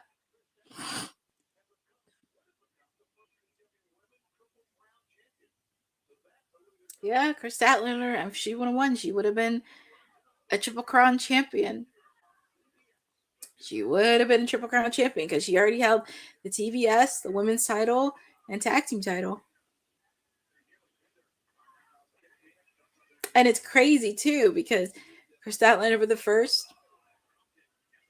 And if Willow goes for the AEW women's title, she could be a Triple Crown, too, because she already had the tag title and TBS. So it's going to be interesting.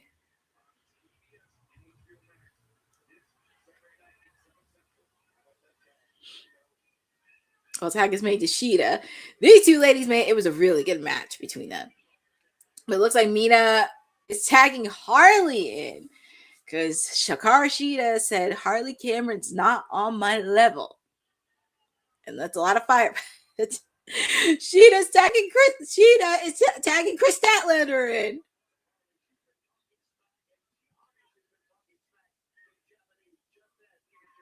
Well, here we go. We have Kris Statlander, Harley Cameron. Oh, these ladies are friends till the end. Oh, the nice athleticism from Stat.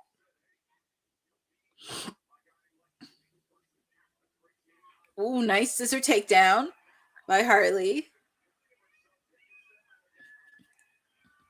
It's not the timeless love. It's not the timeless love bombs, but I'm okay with it anyway. And speaking of that, I know I've been a little bit on hold lately, but Detective Courtney is going to be back on the case on trying to figure out who attacked timeless Toni Storm.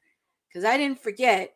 It's just my schedule's just been a little bit crazy, but I'm going to do a lot of digging because I have a few suspects that could have attacked Toni Storm and want to be in the spotlight. Backbreaker by Kris Statlander.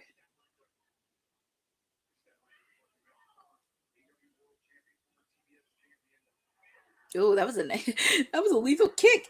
Tag is made to Hikaru Shida.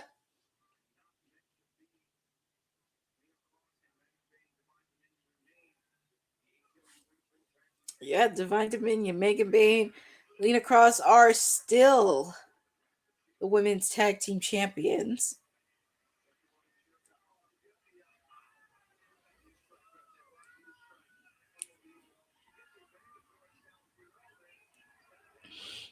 Look at Harley. Harley and Shida are talking trash with each other.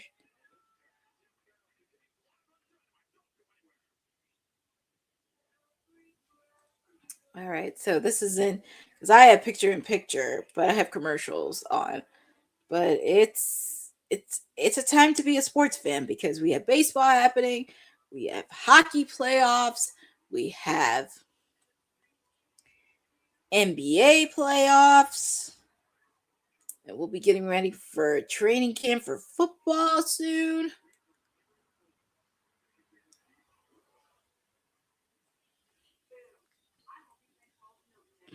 Well, Jeff Bennerling, that is a possibility. Mina could attack her because she was jealous. Her and Orange Cassidy were forming a bond right there. So that's another possibility. But like I said, I have been a little out of the woods lately. But Detective Courtney is back on the case on who attacked timeless Toni Storm.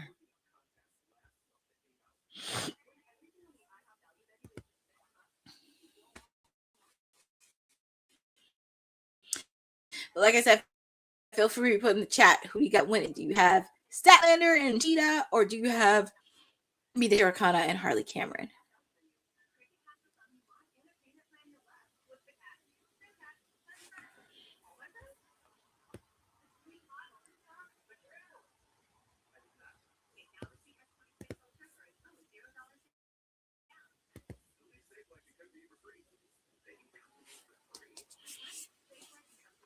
So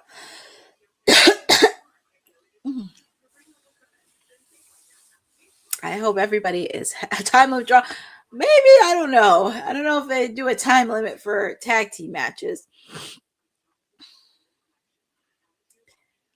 But I don't know if it's going to be a time limit for a tag team match. But we're almost halfway through hour number 2. It's hard to believe. We're at hour number 2. And I would think the main event for Dynamite would have to be Darby versus Kevin Knight. And then they could shift right over to Collision. But it looks like Hikaru Shida's putting a submission hold onto Mina. But I hope everybody's having a wonderful Wednesday. They're getting ready for the weekend. This weekend, obviously, of course, as I mentioned, Fairway to Hell is this weekend. We have Backlash this weekend. The first hour of Backlash is going to be exclusively on ESPN2. And then they're going to show the rest of it, which it sounds a little bit forced upon because I can understand with WrestleMania. But with Backlash, I think they could just leave that alone. But that's just me. But we're back live with some tag team action. We have Kris Statlander and Hikaru Shida taking on, that was a nasty, nasty hit onto Mina. Hikaru Shida and Kris Statlander taking on Mina Shirakawa and Harley Cameron. Yeah, they're showing the replay of it. That looks like a really nasty hit on the head to Mina. But Mina, she's putting it on Shida.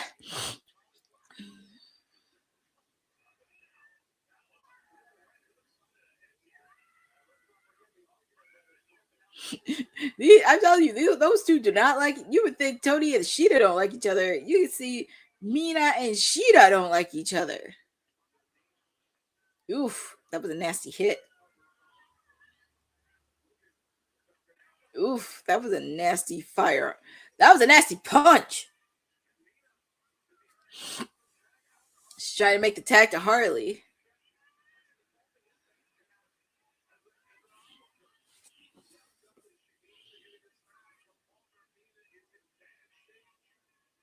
Mina's trying to make the tag. Tag is made to Harley Cameron, and she's taking on her former best friend, Kris Statlander.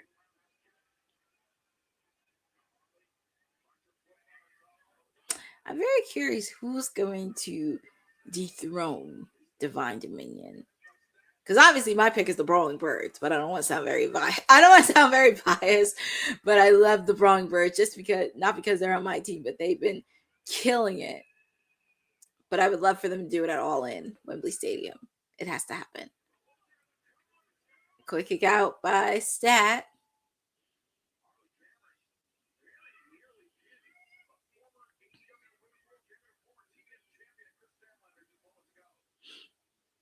Here comes Mina.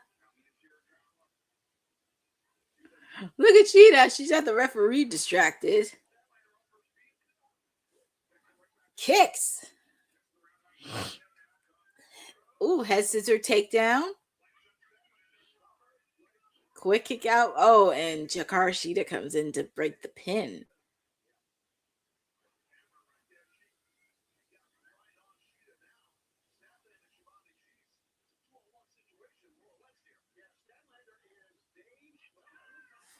Ooh, nice counter by Statlander.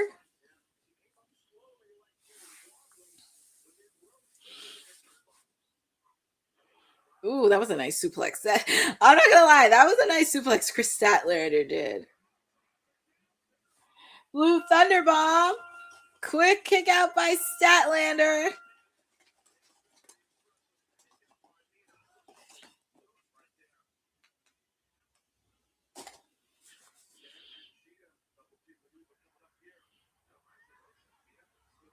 Oh no, that was a miscue. Shida hit her own tag team partner. Oh no. Will Mina and Harley take advantage of this? Things are not working out between Shida and Kris Statlander.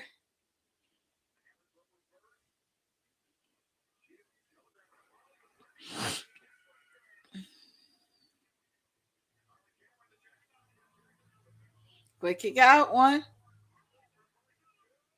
Oh, I thought that was a close 3 right there. That was very, very close.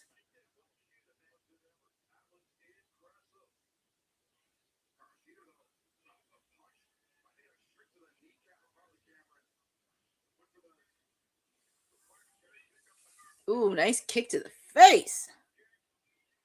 Backbreaker.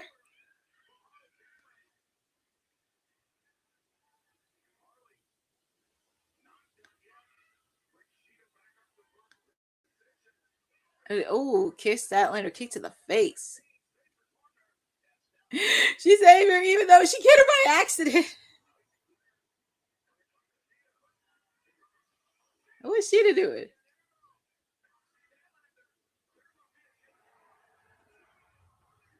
All right, for the pin.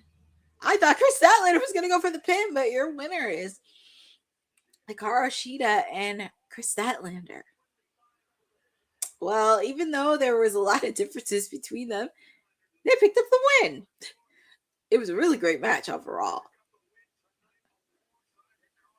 Hikaru Shida's trying to give a hug and make it up to Stat.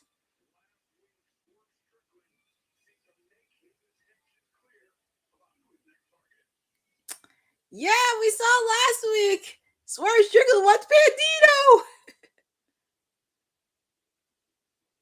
We see Nana and Swerve.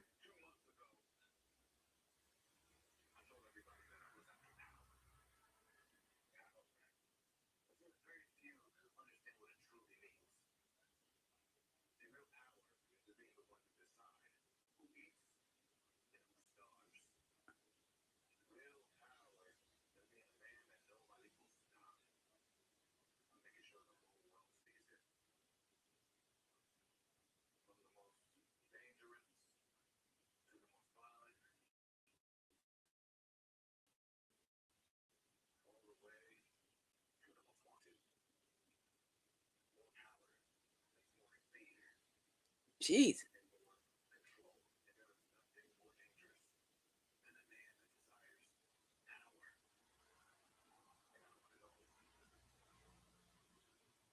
He wants Bandito. He wants Bandito with a purpose.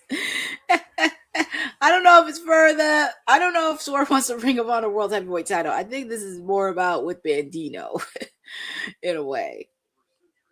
Because even if Bandito loses, it's just a matter of time. He's gonna, no pun intended, swerve right in to the AEW main roster. But he wants Bandito. It's gonna be, I think it's gonna be a bang of a match. But up next, we have the AEW World Heavyweight Championship match.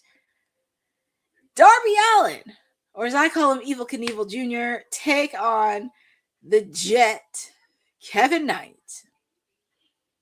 And I'm sure that little rat, MJF, is probably lurking somewhere. Yeah, Dynamite flew by very quickly for 2 hours, and soon enough we'll be in our final hour with Collision. And this is not the first time I've done 3 hours, but I do want to thank everybody for joining with me on this 3 hour.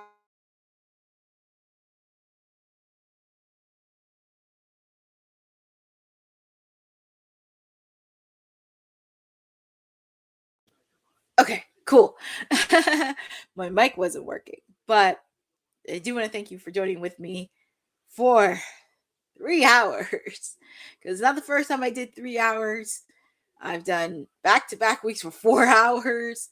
I've done 5-6 hours of AEW pay-per-view. So I just have to keep the energy up and make sure I don't fall asleep. But very happy to spend all of you on a Wednesday. Obviously, of course, we do have Collision for an hour. We do have some good stuff on Collision. And I think the main event, because obviously, of course, we do have Darby versus Kevin Knight. But I have a feeling, like I said, MJF is probably lurking. Woo!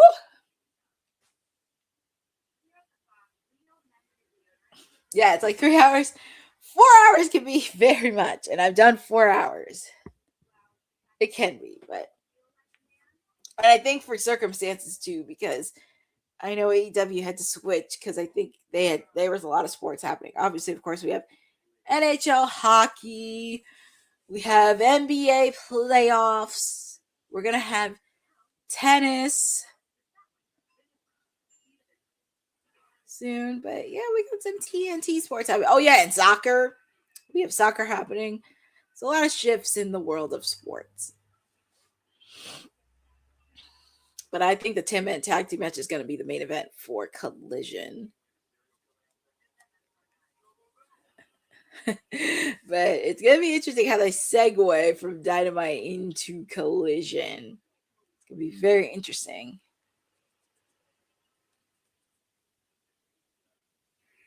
We have Brodino!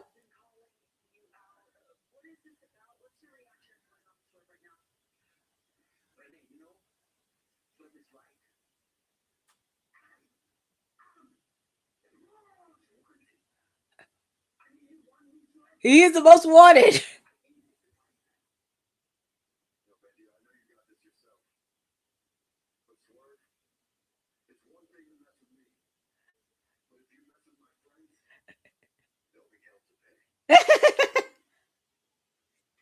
Well, I miss Brodino as a tag team.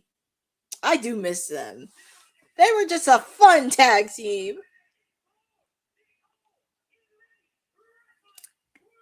Here we go, ladies and gentlemen. We have the AEW World Heavyweight title. Darby Allin. And speaking of the Jet, here comes the challenger, the Jet, Kevin Knight, the face of TNT.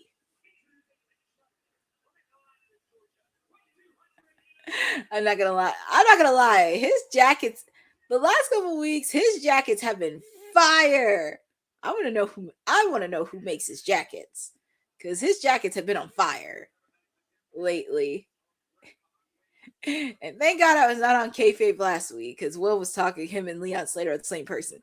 If you checked it out, him and Leon Slater are not the same person, especially with the fact he had a haircut. He changed his haircut a couple months ago, and he's off the market, ladies, because he's with Miss Mara Sharday, formerly known as Shakara Jackson, from TNA.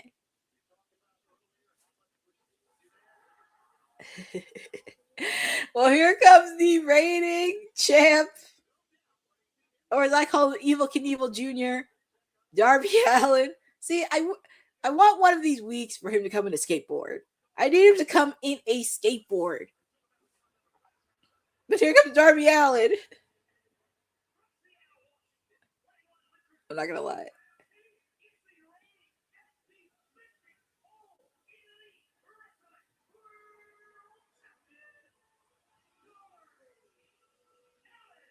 There he is.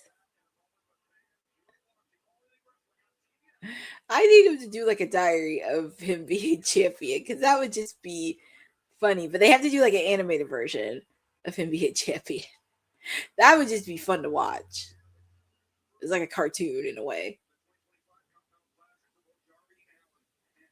And it's crazy. This is the second time Darby and Kevin Knight have met. First time they met, as Excalibur said, they met at the Continental Classic, and Kevin Knight beat Darby Allin. But Darby Allin had to withdraw because he was in the hospital, unfortunately. But look at those plates for Darby Allin. And Darby Allin told MJF, "I'm not giving you a shot until you give up something." But here we go. This is our main event for Dynamite. Darby, Kevin Knight. I said this a couple weeks ago on WWT, because I know everybody wasn't too fond of Darby Allin being champion because he doesn't look a certain part or all that stuff. I get it, but you got to know that was a feel-good moment. And it's been a long time coming. He's been in AEW since day one. And I'm happy he did lose it to MJF instead of Moxley, with the fact Darby and MJF have a long-standing rivalry since the beginning of AEW.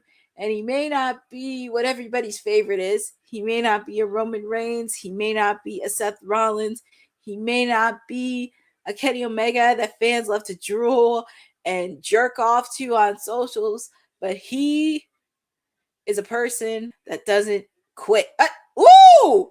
Damn! Darby Allin put out his hand to shake.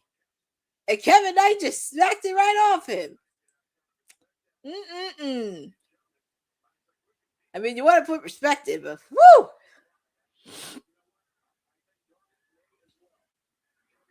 I mean, at least Darby wants to shake his hand for respect. Man, you just slapped that man's hand. But going back to my point with Darby, he has put a lot of work in. I mean, he's not the typical champion that people look for. Like, I remember when Jeff Hardy was champion, and a lot of people loved it when Jeff was champion. It just sucked he held it for less than a month, and people didn't think he was the champion everybody looked for. They said the same thing about Jericho. They said the same thing about Punk. Kevin Knight tried to extend his hand for a handshake, and Darby Allin's like, I'm not shaking your hand. Why would I shake my hand? Why would I shake my hand when you didn't do it to me the first time? That's what Darby's saying. Here we go. Headlock by Kevin Knight onto Darby Allin. Saucy Irish Mama 62. Oh, you've spoken a lot. You've spoken a lot of good words. I love it. But, Darby, he may not be the typical champion that everybody looks for, but he's putting the work. And if you need a workhorse for that AEW World title, this is your guy right here. Because he's putting the work in. And I do like that he's just challenging people. Because when MJF and Kenny and Swerve was champion, it was really hard because who could you see could go one-on-one to take it to the next level? Granted, for Swerve, we did see some people. But it was kind of like, who is on that level? And also with Hangman, too, because I know he defended the title against Kyle Fletcher. Kyle Fletcher's definitely the future. And Lee Moriarty when he was champion.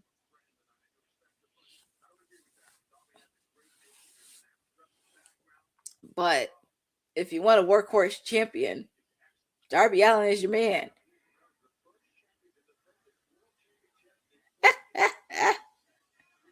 It's like a shove fest.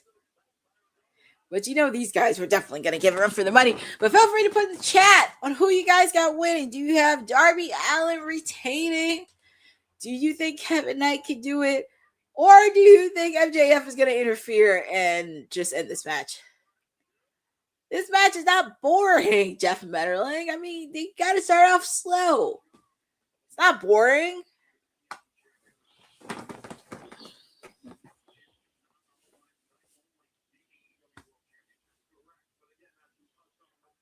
That was a nice move by Kevin. Oh, man. Double clothesline by both men.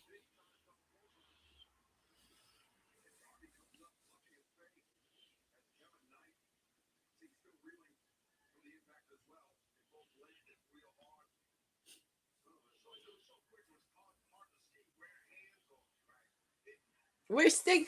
Jeff Metterling, Sting is not there in his corner. Sting's not there in his corner because he knows Darby Allin can do it by himself. Plus, with the fact, too, it was nice to see him in the beginning of the show. So I think he's probably watching the back, rooting for Darby Allin. He knows he can do it by himself. Same thing with Speedball. Speedball's not outside the ring because he knows Kevin can do it by himself. But we are in picture. The match is still going on live. And also this Friday, Mortal Kombat will be out this weekend. That's going to be a fun movie. And you can spot some familiar faces that'll be on Mortal Kombat this weekend.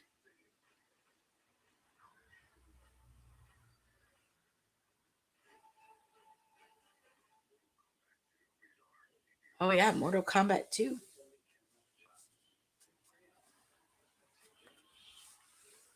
But, oof. It's hard to believe we're almost at hour number 2, and we are in the final hour. But I do want to thank everybody for joining with me on a Wednesday for 3 hours. It has been fun. It's always fun spending it with you guys.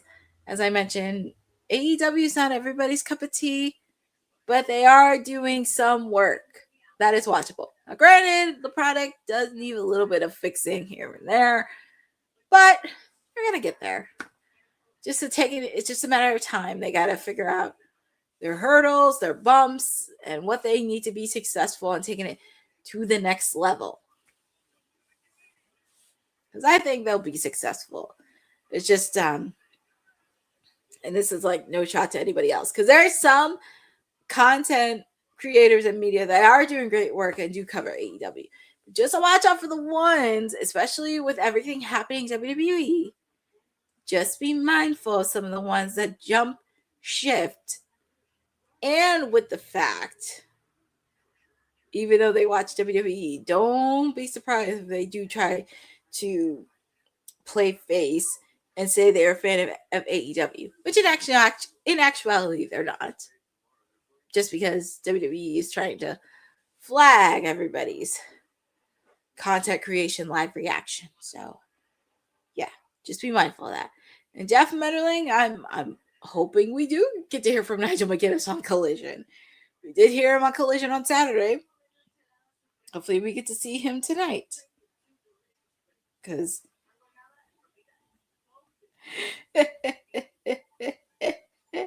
I'm on AEW's socials right now, and I'm not gonna lie, I do like this photo of Darby. This Darby Allin is champion. I don't know if you can see it, but he's been biting onto that handle since he's been champion. That is hilarious. But we're back live with AEW Dynamite. It's our main event for Dynamite. We have Darby Allin taking on Kevin Knight for the AEW World. Oh, Cold Red! Quick kick out by Kevin Knight.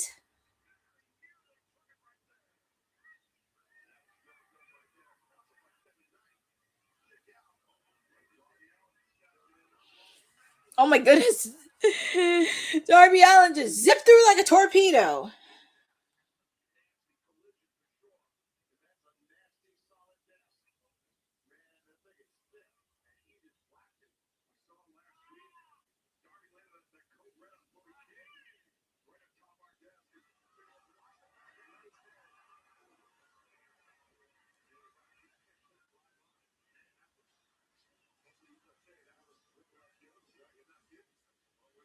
Oh, what's Darby doing?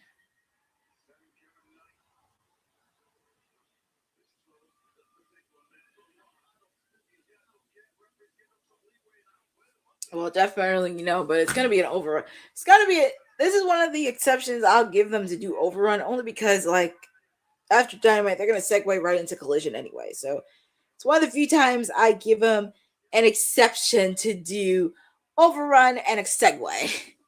Because after this, we got Collision. We got 1 hour of Collision. Oh my goodness, that was a nasty bump that Darby took. Oh boy. I'm not gonna lie, this is a good solid match between. I will say, since Darby Allin's been champion, he has been putting some banger matches for the last couple weeks. Face off against Tommaso Ciampa. That was one of the best matches I've seen. Running it back with Brody King. Now facing off against Kevin Knight. Now I'm curious on what match is going to be at Double or Nothing.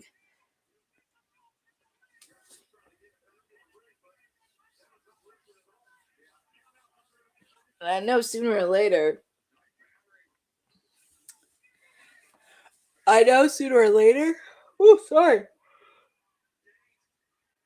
Sorry about that. It's been a long, long day, but I know sooner or later Swerve and Darby are going to have an encounter very, very soon. Oh my God! Coast to coast on the announcer's desk and both men are down. Oh my God!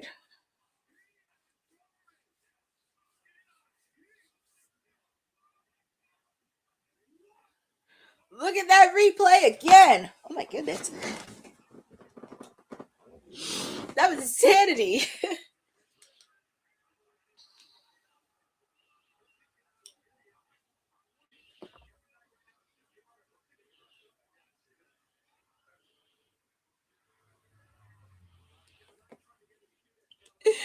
Oh, Darby Allin may be knocked out cold. Poor Darby. He You gotta get back in the ring. You can't change it with.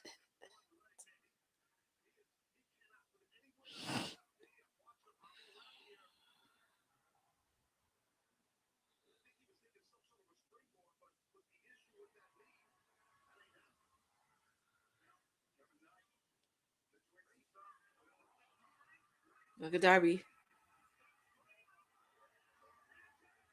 Scorpion Deathlock. He's putting that in it. Man, please don't get Kevin Knight to tap out of here.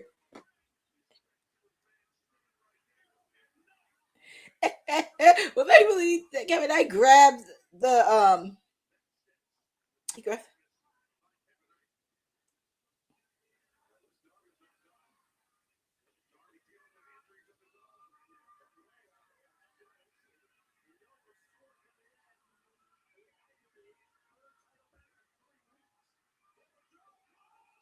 Oh my god.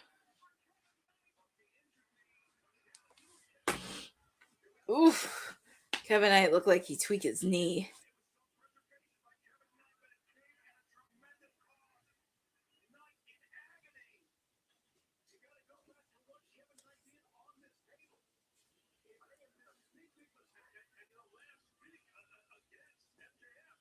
See, definitely, you got to give this match a chance. Darby Allin has been putting bangers of a matches since he's been AEW champion. You got to give it a chance.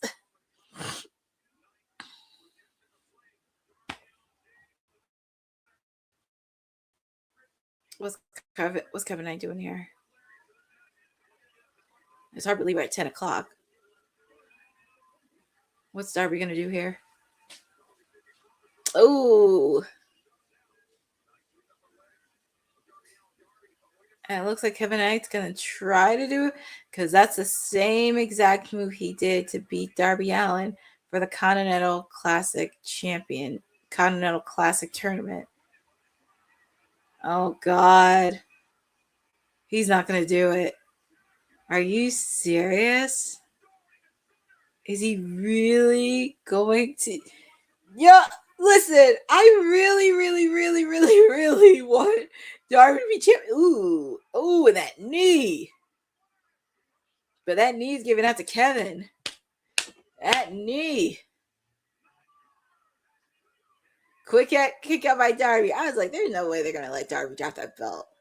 I said, let that man hold that belt for a month. Let him hold it for an entire month.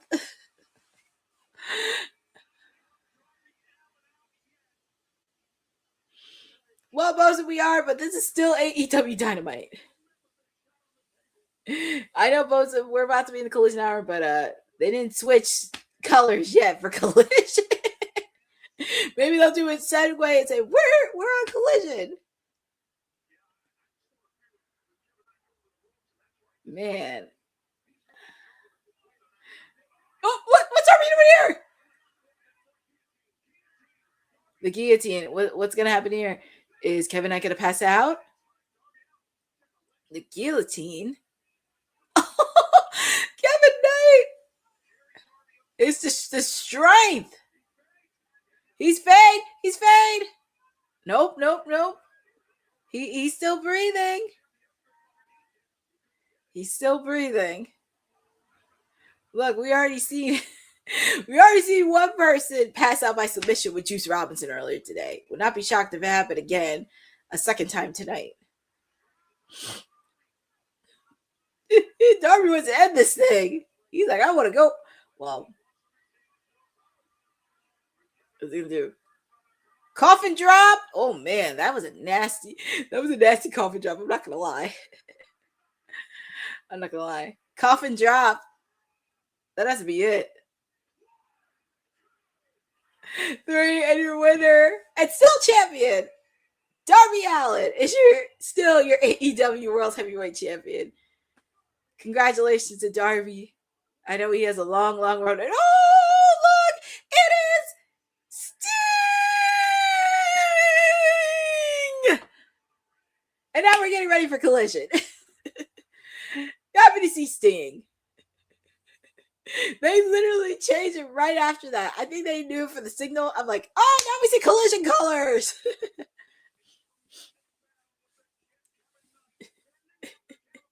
Here is Sting! Sting putting out his hand to Kevin A. How can you not give any respect to Sting? Look at Sting. Sting is like a proud papa. He's like a proud dad. Congratulations to both Darby and Kevin for a banger of a match. I know, Jeff. I didn't think Sting would come out. I thought he would at least join it backstage. But I'm pretty sure we'll probably see MJF lurking somewhere. Okay, Jeff Menderling, you were right. That Sting came out after the match. You can say, well, that is true. He doesn't travel Sting doesn't travel as much. But he travels when it's needed. And I think tonight was one of the reasons, because obviously, of course, we did kick off the broadcast with Ted Turner passing away earlier today. I'm happy to see it happen, but congratulations, Darby Allin. He is the champ. Now I need to see him do more stuff on socials. And I definitely want to see him. I really want to see a cartoon series that captivates his run as AEW World Champion. I would say, oh, Lordy. Well, you would think we would have one night without him, but there he is. MJF. But Darby said he ain't putting the title until Max gets up something. Yeah.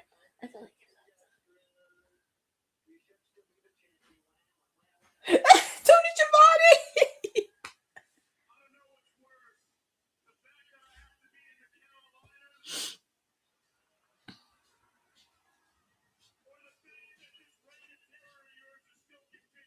He said Reign of Terror. I do. I want to still see him be champ.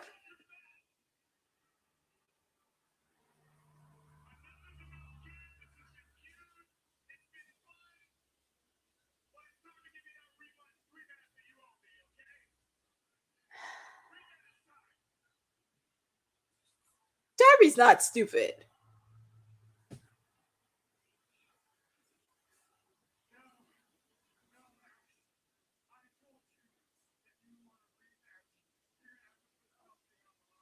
Well, he did say he's got to put something.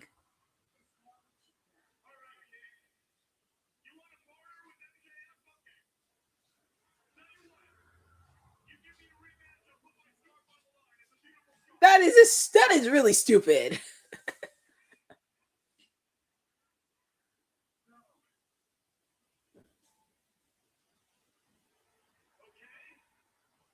I think it's probably the same thing he did with Hangman.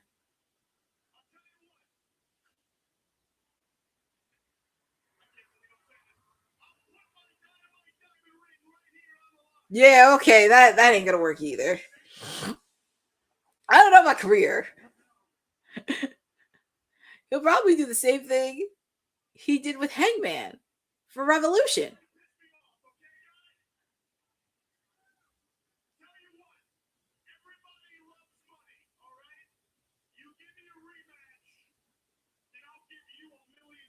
$1 million? You paid Don Callis that kind of money. You think?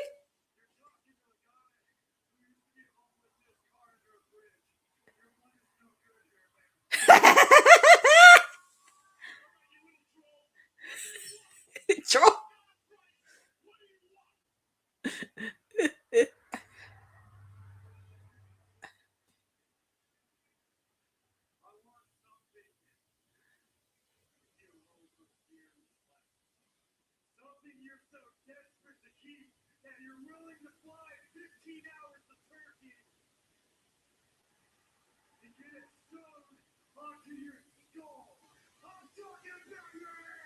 Hair? Jeez, hair? He wasn't being bald?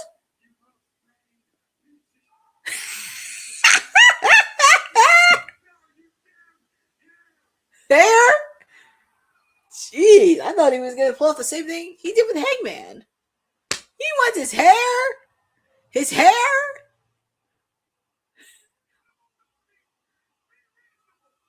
Yeah.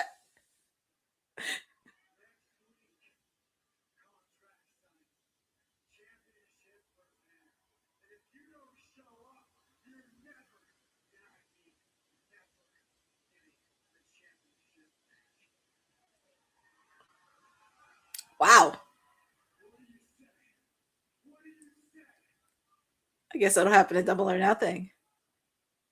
Well, obviously, Double or Nothing. That's the theme. Double or Nothing.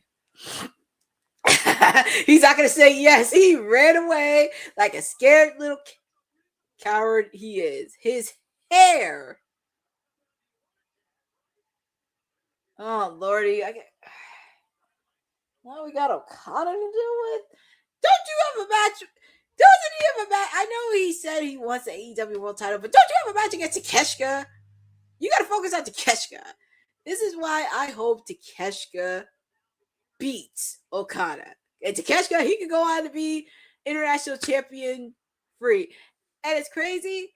That should have been the title he should have got in the first place when he came to AEW. Not these other titles. It should have been the AEW World Heavyweight title. Where's Takeshita when you need him?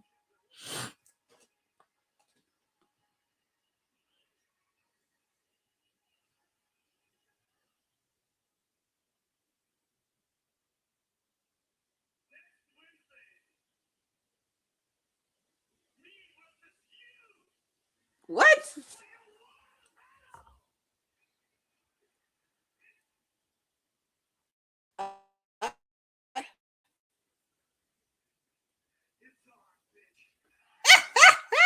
He used Okada's playbook. So next week we're gonna have Okada taking on Darby Allin for the AEW World Heavyweight title. I have a feeling I want to see Okada first.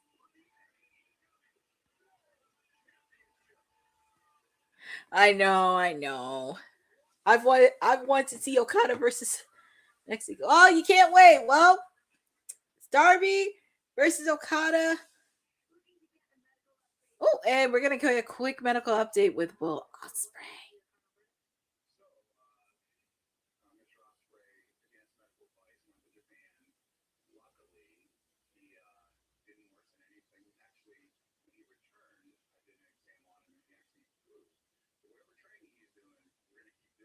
So I guess the training with the Death Riders helps.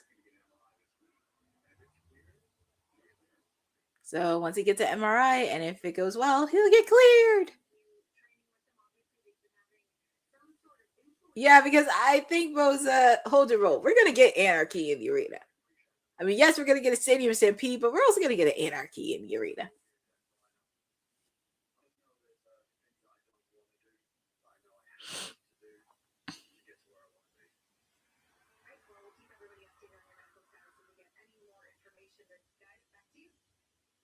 Obviously, with Will Ospreay. Just keep Alex Windsor far, far away from the Death Riders. Keep her far away.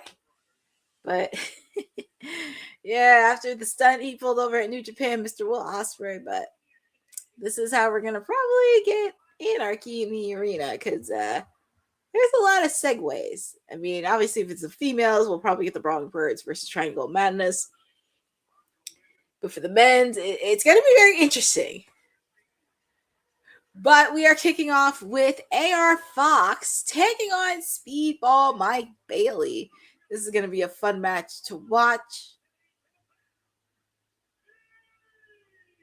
Oh, it's going to be a really good episode. I think it's going to be a solid episode, Jeff Metterling. And yeah, Collision. I know people are not big fans of Collision, but Collision does put on some solid, good episodes and some really good matches. Normally, I don't watch it on a Saturday. I DVR it and I watch it the next day. But they do have some banger of matches that I think everybody should watch.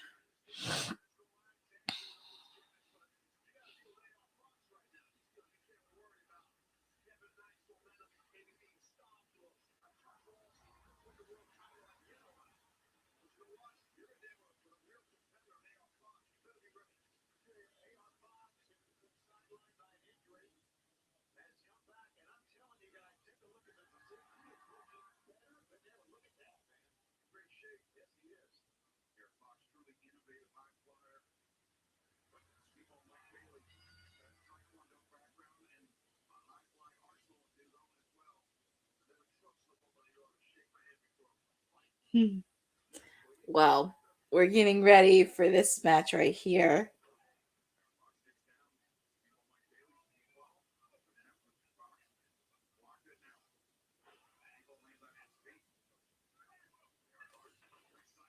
But we have Speedball Mike Bailey taking on AR Fox. Feel free to put in the chat on who you guys got winning in this match. You got Speedball, or do you have AR Fox with a victory? But I'm happy to see AR Fox is getting a lot of TV time with AEW and Collision.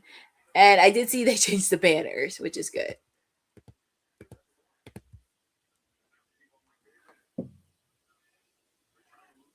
Yes, so we do have Taz, Excalibur, and Tony Schiavone. Fortunately, we're not going to have Nigel McGuinness because this is a 3-hour show, so I guess they kept it 3-man. But I think we'll probably see Nigel.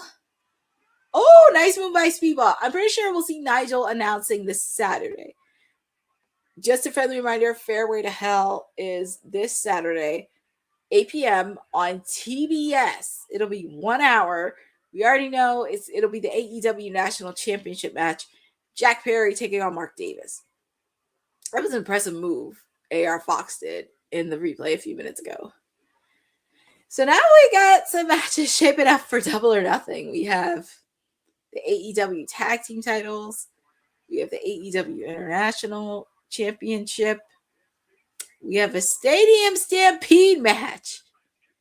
Jericho, Hurt Syndicate, and an additional partner taking on the Demand and an additional partner. We just have to figure out what's going on with the ladies. Because are we going to get an AEW Women's Championship, or are they going to be involved in Anarchy in the Arena? It's going to be very interesting. And I also have a feeling too, because I know for Swerve they're trying to build up him versus Bandito. I do have a feeling Swerve versus Bandito will probably happen at Double or Nothing.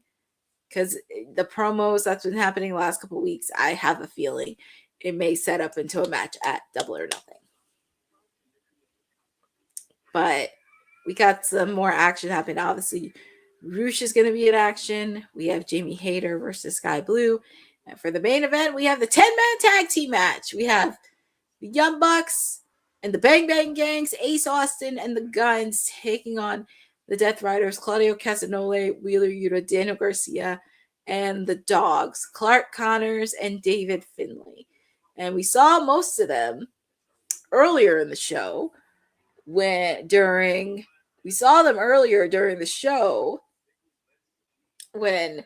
Orange Cassidy faced off against Dax Harwood and almost everybody. Like we saw the Young Bucks. We saw the Young Bucks. We saw David Finlay and Clark Connors in the respective corners, but Orange Cassidy got the victory. So he has a future shot for the AEW World Tag Team titles. Who's going to be his partner? I don't know. But we got some good action. And this is the final hour of Timeless Elite Wednesday. Between myself and Honey, I did 3 hours to 4 hours, but she's been doing 3 hours every week, and I have to give her credit for doing 3 hours. It's never easy doing 3 hours on a week-to-week basis. It's never easy to do. But I give her all the credit in the world.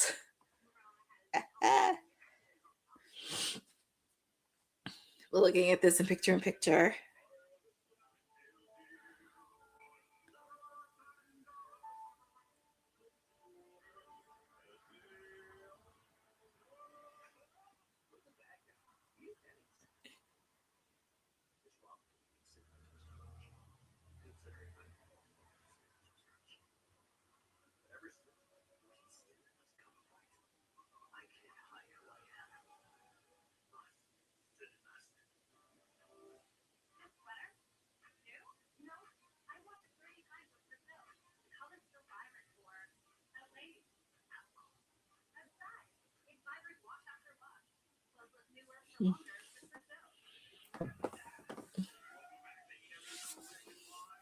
Exactly. We cover different leagues, but we're here. We're doing our thing.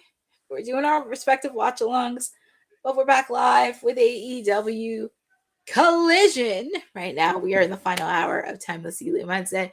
We have a high-flying match. Speedball Mike Bailey taking on AR Fox.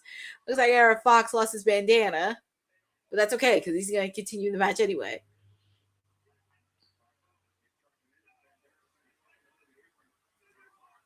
Nice DDT.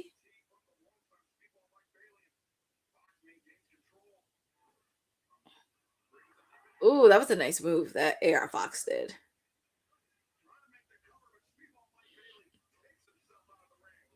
It's Saucy Irish Mama 62. You've just been so fun. It's a Kung Fu Panda. You can say that about Speed. Are you saying that about Speedball?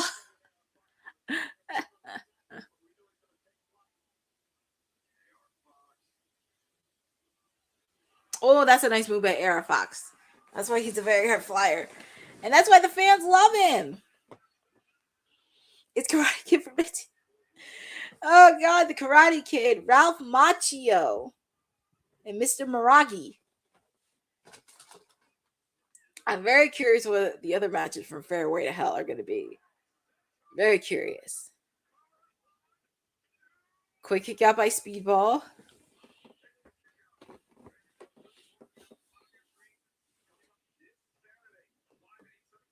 Ooh, so this Saturday, we're going to have the Divine Dominion in action this weekend since they are the reigning AEW Women's Tag Team Champions.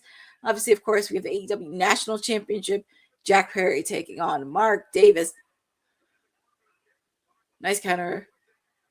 So far, we have two things on Fairway to Hell so far. I'm sure we'll probably get more after tonight's broadcast.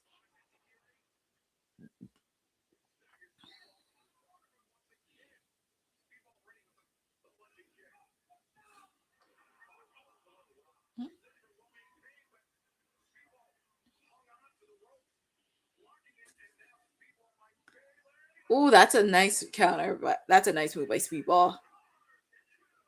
3. And your winner is Speedball Mike Bailey. And he's picking up a lot of momentum. I wouldn't mind seeing him challenge Jon Moxley for the AEW Continental Championship. I don't want it to be Will Ospreay because Will Ospreay is going for the AEW World Heavyweight Championship. He's going for the AEW. But it would be nice to see a guy like Speedball really go for that. And here's the face of TBS.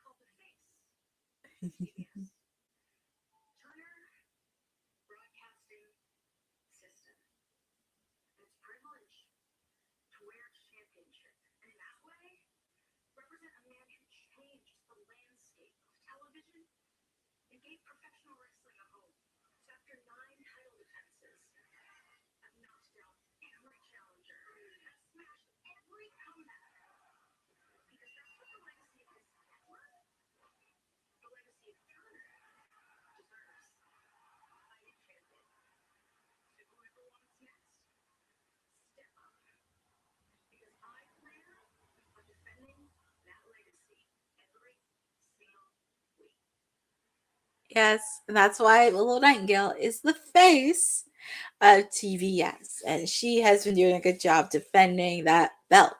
And she's going to do it if she can. I'm going to say this. If they can let Mercedes keep that belt for a whole year, why can't they let Willow Nightingale hold it for a whole year? Because I feel like if anybody is going to break Mercedes' record as TBS champion, it's Willow. But I am going to be curious on who's going to be her next challenger. Like, who is going to step up to the plate? And also, I would like to see a serious storyline that she has. I want to see a good story.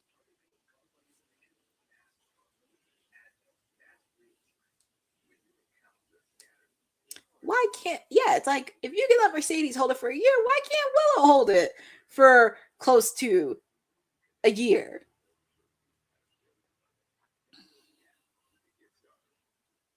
But my gal Jamie Hayter is in action next against Sky Blue. And we know Tekla and Jamie Hayter, they got some issues to handle. I think Jamie Hayter is really going to beat the absolute crap out of Tekla, because there's just something about these ladies. And also, you got to have good chemistry with that person. You got to make sure you have good chemistry and kind of go well above and beyond the title.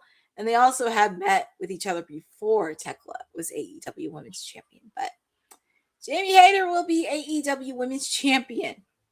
I believe it will happen. But I do think the Brawling Birds are going to win the tag team titles at Wembley Stadium. And I may have to update one or two bold predictions because I do have a few in mind. But since we're on commercial, we're going to take a little quick commercial break to get some stretches in, get some beverages, go to the restroom and get some snacks in, and just take a quick break because we got some ladies action happening shortly.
And we're here for Pac.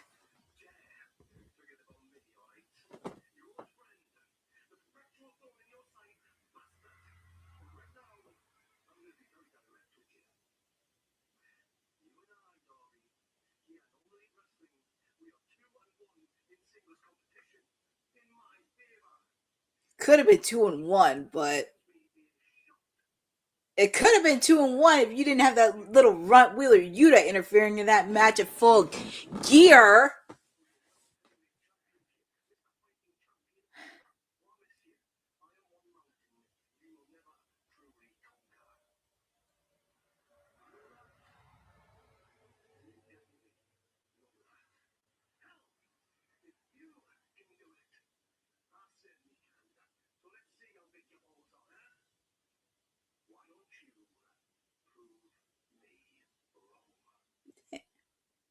Man, he's got to face off against Okada next week.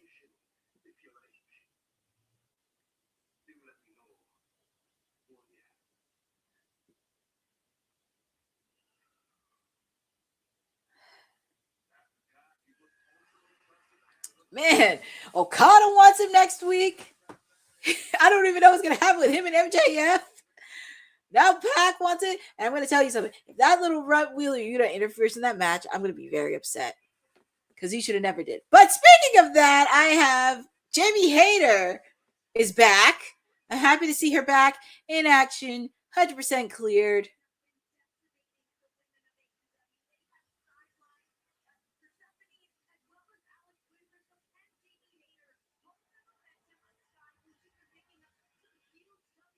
Oh, I know. Yes, Saucy Ajmai. I mean, Pac is a really great athlete. Ever since he came back, he is jacked. I'm really happy. And we did see Renee put a sideline in because Persephone, because of what happened last week, she's going to be out for quite some time. And hopefully Jamie Hayter brings in some momentum against Sky Blue. Because we saw Sky Blue in action last week.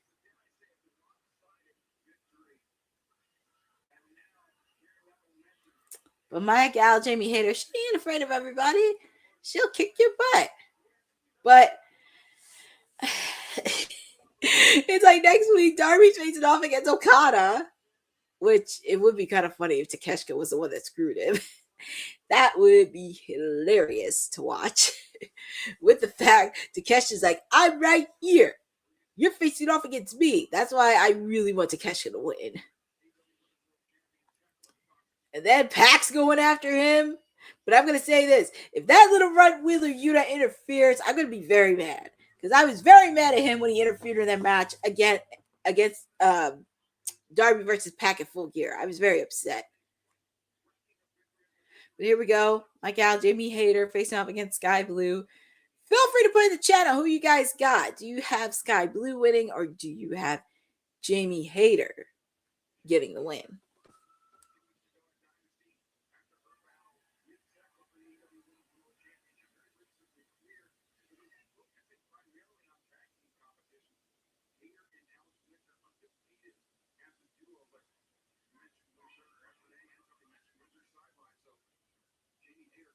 Oh, Alex Windsor, she's sidelined. Well, that's really rich. Well, hopefully Alex Windsor is back soon, because she is the reigning New Japan Strong Women's Champion. But I'm not worried about Alex. Alex is a fighter.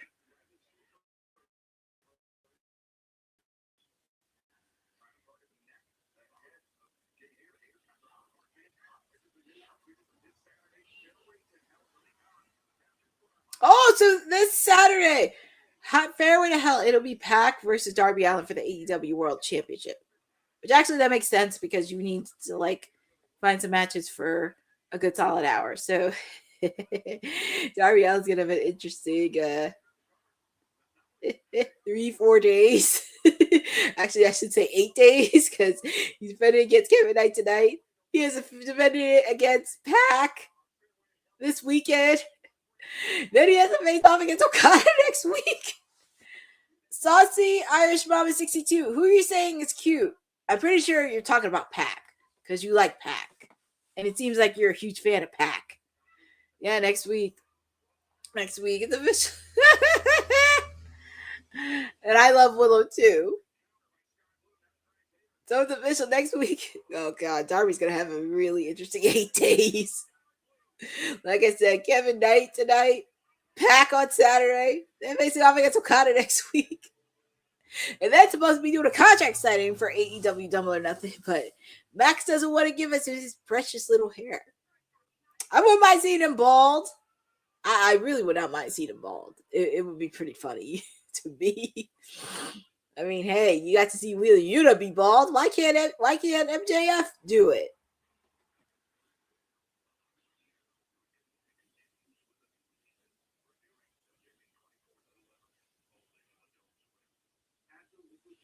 Well, we're looking at this match, Jamie Hayter and Sky Blue. So far, we have Roosh in action. And the main event's a 10-man tag team match.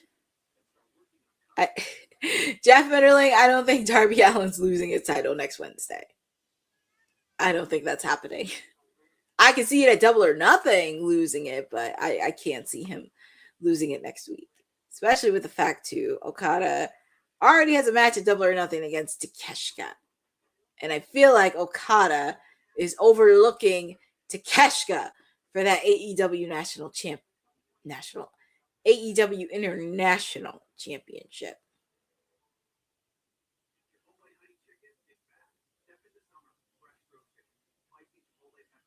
I'm not gonna say I'm never wrong, but still, I want to at least put some logic in it because I was like, I don't think Darby's losing that belt next week.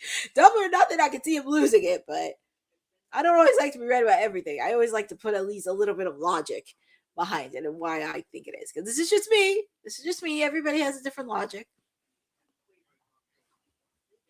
But I see Sky Blue putting it on to Jamie Hayter.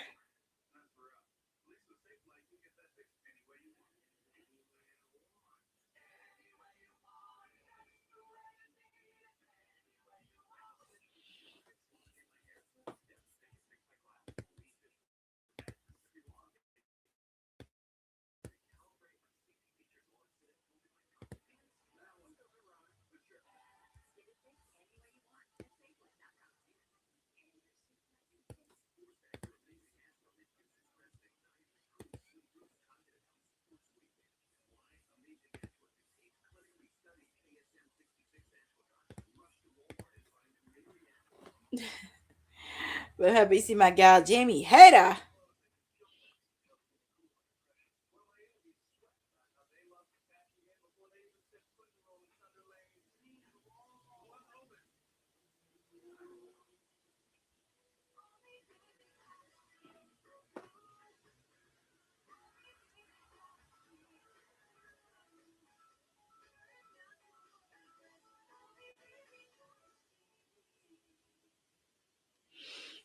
Sorry, Blue's really putting on it to Jamie, my gal Jamie Hayter.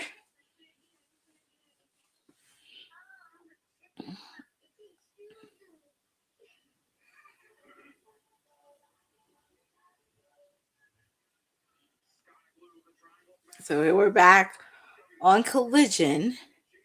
We have Sky Blue taking on my gal Jamie Hayter. I would love for Jamie Hayter to be AEW Women's Champion again. Love for her to be champion, but she's in an interesting spot because she could go for the AEW Women's title, or she could go for the AEW Women's Tag Team titles. But I do see the Brawling Birds, hopefully, being champs by Allin in Wembley Stadium. I'm still getting over. I mean, we had a very interesting 2-hour Dynamite, and we have a few matches that are. We have some matches that will be set up for Double or Nothing. It's just they have to wait to be official. We're having a Stadium Stampede match.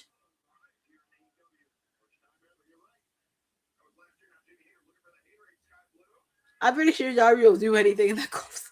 I just need Darby to just bring a skateboard. Bring a skateboard and just skateboard through the whole golf course. That would just be funny to watch. Just like him and a skateboard. Ooh, Jamie Hayter packed a punch. And Sky Blue did a kick.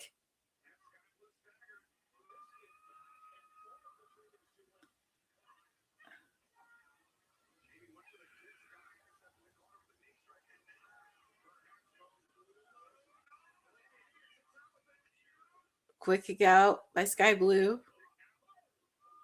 Ooh, that was a forehead headbutt. Yeah, both of these ladies are really bringing it on Collision.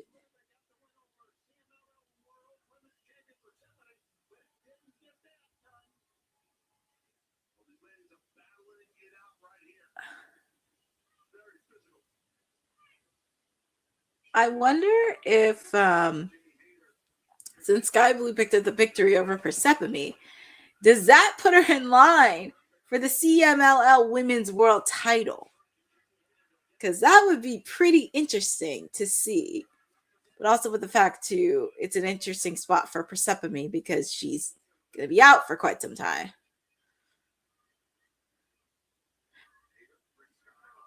Also, Boza, it's not the first time Collision, it's not the first time the AEW title has been on the line. I know when Swerve was champion, he put out an open challenge when he was AEW World Championship. But that's not the first time it's happened on Collision. I know it's happened before, but I know when Swerve was champion, he put out an open challenge on an episode of Collision. I think it was at Daly's place.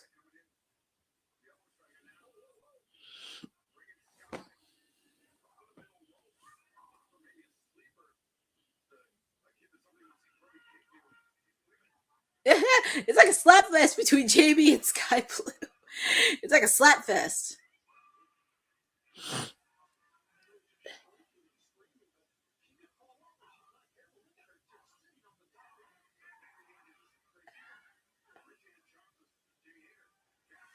Oh man, was that a hater right off the top rope? Yes, it was. And your winner. I mean, you know, say more. My gal, Jamie Hayter, picked up the victory. But she's in an interesting spot because it's like she could go for the AEW World Women's title or she can go for the tag team titles.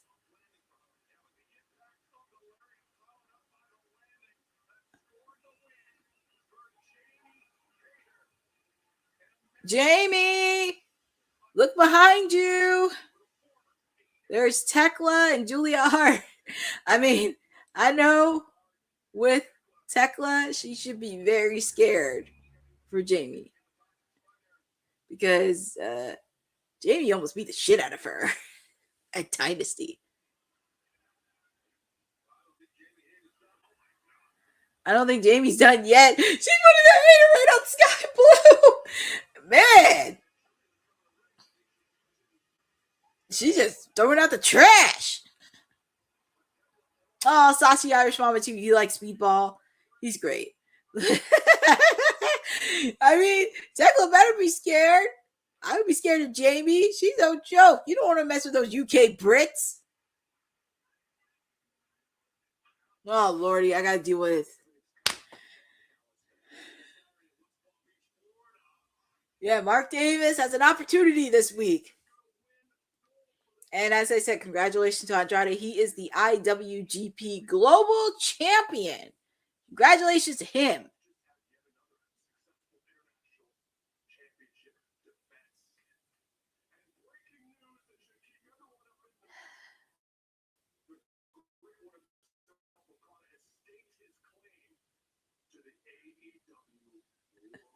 That's why I wish Takeshita. I know I said all in Wembley Stadium, but I need Takeshita to win at Double or Nothing.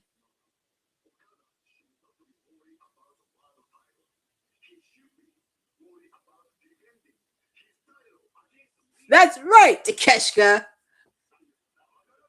Yes, thank you. Yes, Takeshita, thank you.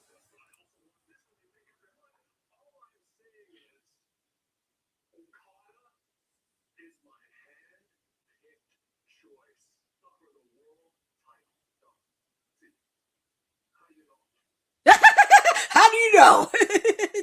Andrade, he's like, how you know? That needs to be a shirt. How you know? I need to make that a clip the next time on WWT. How you know?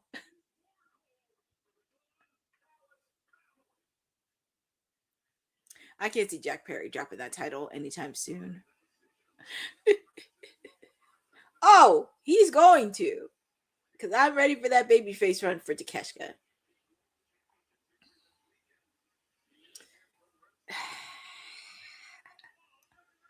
Well, we got some action with Roosh. Like I said, I'm happy Roosh is getting a lot more TV time. Because I would like for him to see gold either for the TNT Continental Championship against Mox.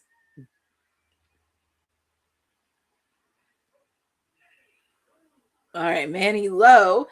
He's local independent. Manny Lowe. I really...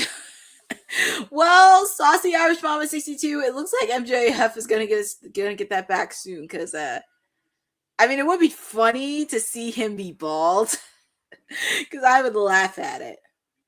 Manny Lowe's trying to extend his hand to Roosh, but I think Roosh ain't having it because he always has a bad temper.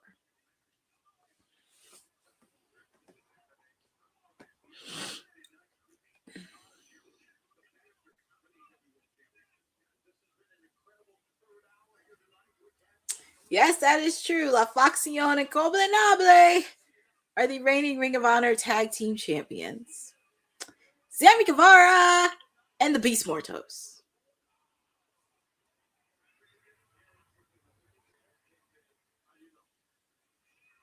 Taz is like, how you know?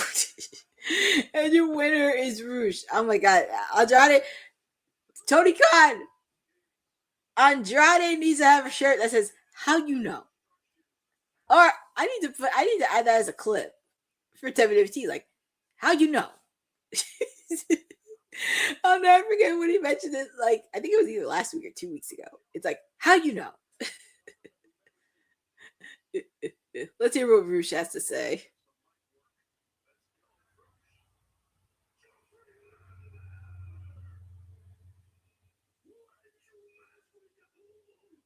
You get the horns.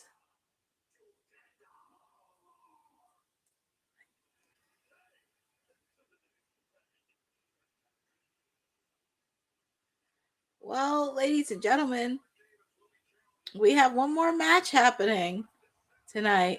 And that's our main event, a 10-man tag match. Oh, look, Jurassic Express. I actually love this national tour that Jack Perry's doing as national champion. I love it.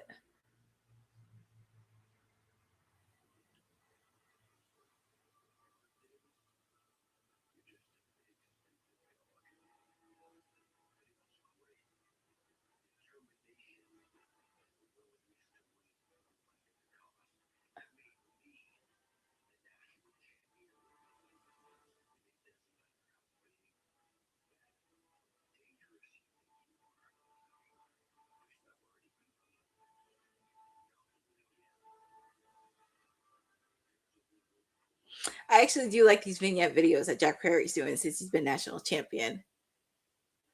I actually do like it.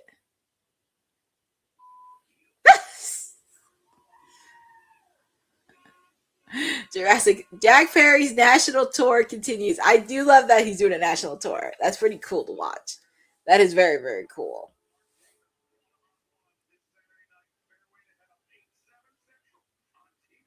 All right, so we are in our main event.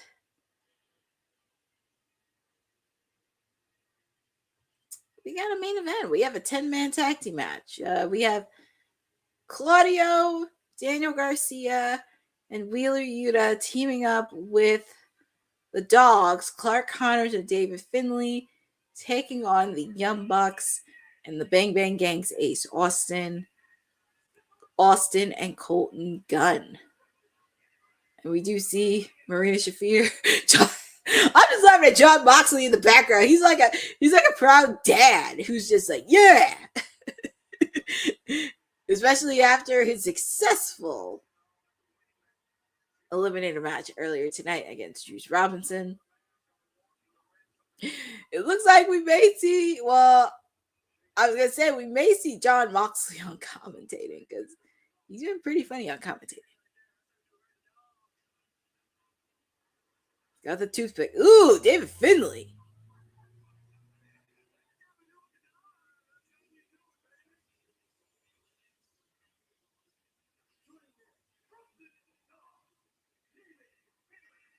But David Finlay and Clark Connors are making a statement with the tag team divisions.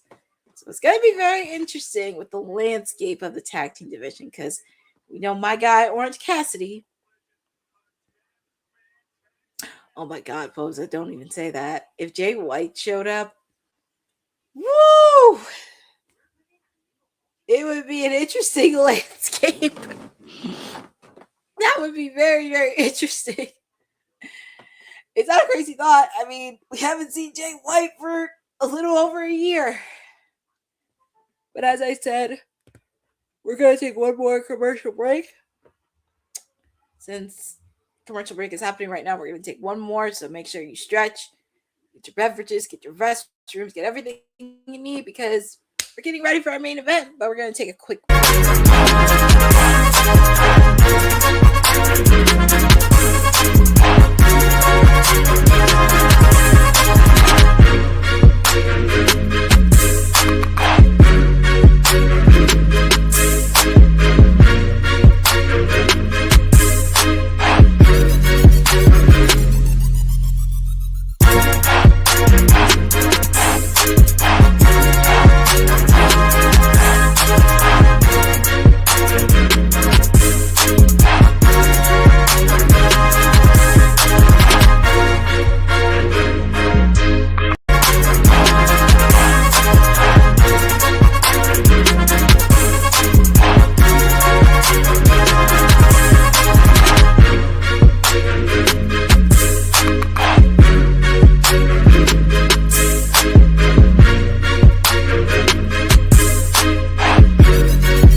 It's always good to take a break, especially when you do like 3 hours or 4 hours or 5 hours. It's always good to take some breaks in between and get some stretches in, because we are in our main event for Collision. Woo! I just can't believe it, but we made it. We made it. We made it. We made it. Hopefully you get to spend time with me. Your Timeless Elite. It was a fun show all around. We kind of know the picture for Double or Nothing, but of course there's still some missing pieces into play. And yes, Saucy Irish Mama 62. Don Callis is a creep. He's a creep. He's a scumbag. And that's why nobody likes him. And Roland Garros tennis is coming back. But we're in our main event for Dynamite.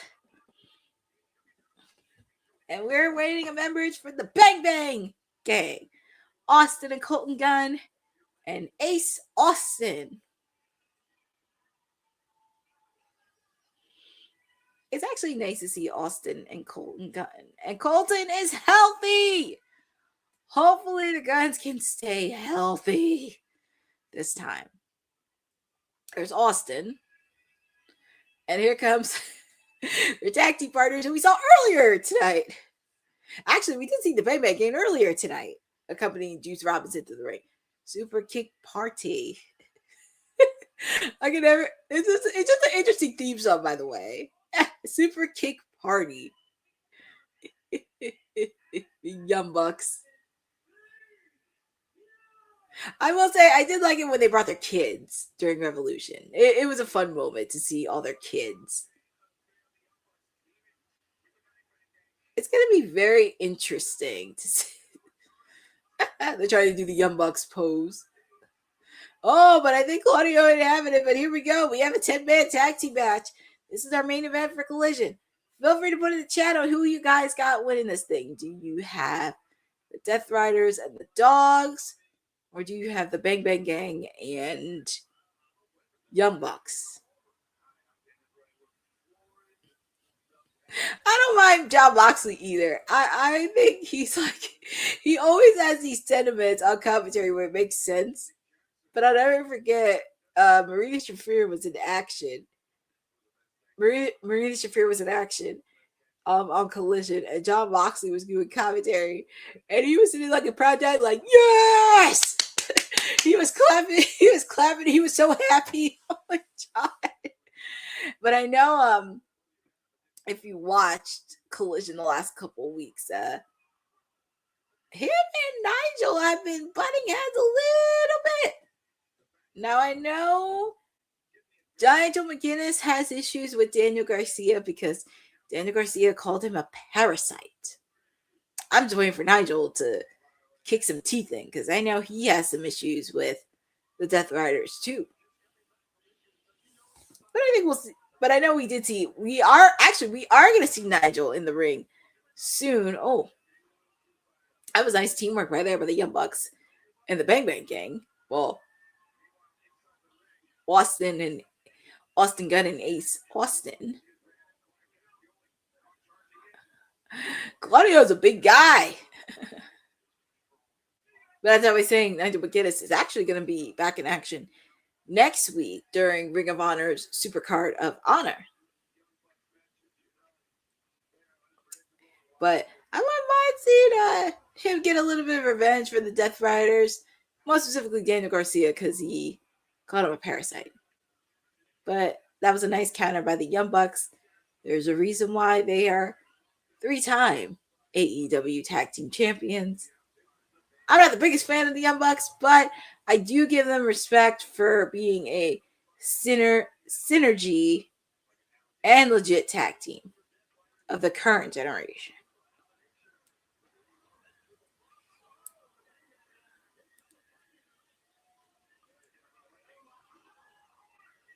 Oh, man.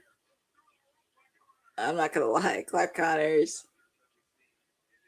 and David Finlay are going to be probably legit threats in the AEW tag team division. So hopefully we see that rebuilding soon because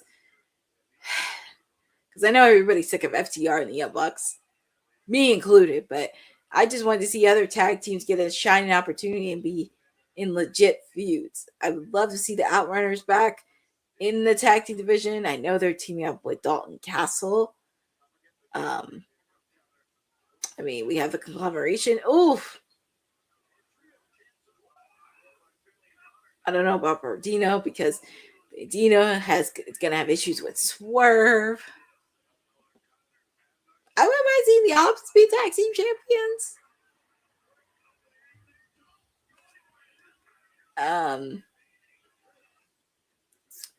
I mean, as much as I would love to see my boys The Acclaim back together again, just give it some time. Because I'd rather be patient with this. Because I'm not in no rush. I don't want to force them to tag team again. It just has to provide meaning. But I think if the Ops are a way to bring The Acclaim back together, hey, I'm on board. I am on board. And also, we are in picture, by the way, of our main event. I'm on board because I think for Anthony, it'll be good for him. Oh, yeah, it's definitely going to benefit for him being the Ops. Like, if he can get some singles gold before they get back together, that'll be fine. And also, being with a veteran like Samoa Joe, it's always good to take him under the ring. Like, I would love for him to at least get a run for either being the TNT champion or being in the Continental Classic later this year. He has been some good matches, but I would like for him to get some singles gold before The Acclaim gets back together so they can run amok in the tag team division. But I would love to see Anthony do that. I know Quen from Private Party is going to be out for a while, and Zay, he's on his own, which really sucks because I've been wanting The Acclaim versus Private Party for quite some time because I don't know why they have not crossed paths with each other. And also with the fact, too, when The Acclaim was tag team champions, Quen got injured. But when Private Party was tag team champions, The Acclaim were on the verge of quote-unquote splitting because there was a huge dark cloud over them. So, and also with the fact, too, they never faced off against each other. They never had a backstage segment with each other, never had a face-off. So I still have hope it's going to be The Acclaim versus Private Party in the future. I do believe it's going to happen. But I think this will be good for Anthony to have a run. People have been asking, like, where is Max Caster been? Well, Max has been wrestling in the independent scene. And I know every Monday he's been on Beyond Wrestling, which is great. And taking some time off and really getting back in the independent scene, just getting some reps in. So every Monday he's at Beyond Wrestling or Wrestling Open in Rhode Island, which is good. Also, I know he's going to be wrestling at WrestlePro at the end of this month against, hopefully he still is the reigning ISPW World Heavyweight Champion, Yosifer L. He'll be wrestling him at WrestlePro at the end of this month. But yeah, and also he wrestled against MJF over the weekend at Creative Pro, which, by the way, Creative Pro, they had their event the same night as ISPW's Golden Ticket Rumble, which was really good, and it brought back a lot of love for independent wrestling everywhere. But I did see the match, and I did see MJF throw some bars on Max, and I was just like, I mean, I just say don't sleep on Caster when it comes to freestyles like that. He can really go. But we're back live with our main event, a 10-man tag team match. We have the Death Riders, Claudio Castagnoli, Daniel Garcia, and Willie Yuta teaming up with the Dogs, Clark Connors and David Finlay, taking on the Bang Bang Gangs, the Austin and Colton Gunn and Ace Austin, and the Young Bucks. And we have Jon Moxley on commentary. But we see the Death Riders doing what they do best. They are synergized. They have the energy. They have everything they need to be. It's going to be very interesting with Will Ospreay because Will Ospreay's not cleared yet. But I feel like it's going to be very interesting and also playing into the mind of Jon Moxley.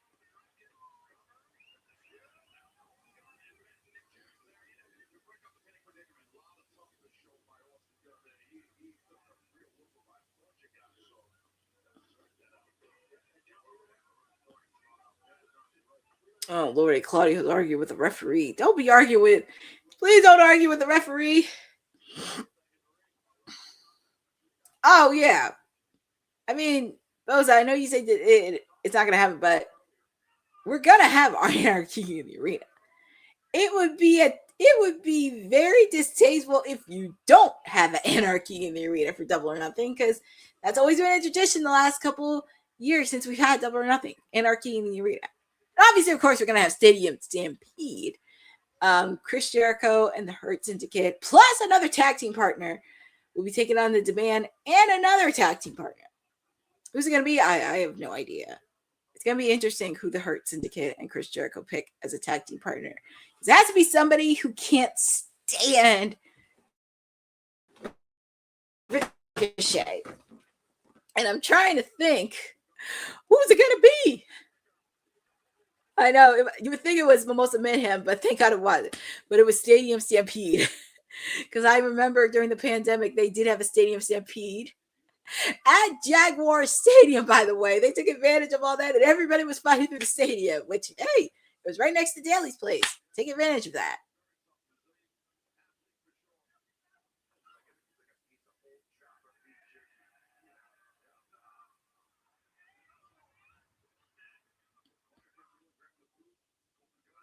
Ooh, Austin.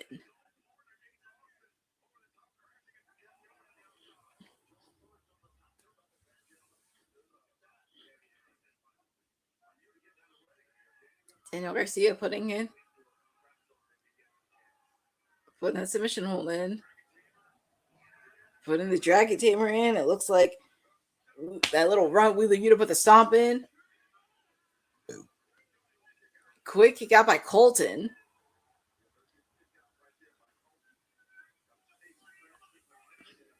Yes, thank you, Bosa. I did a quick WWT live earlier because, of course, I had to do a preview for Dynamite and everything else, but it looks like it's shaping up to be a solid Double or Nothing card. We just have to make sure some matches are official. And also, we got a solid card this Saturday for Fairway to Hell.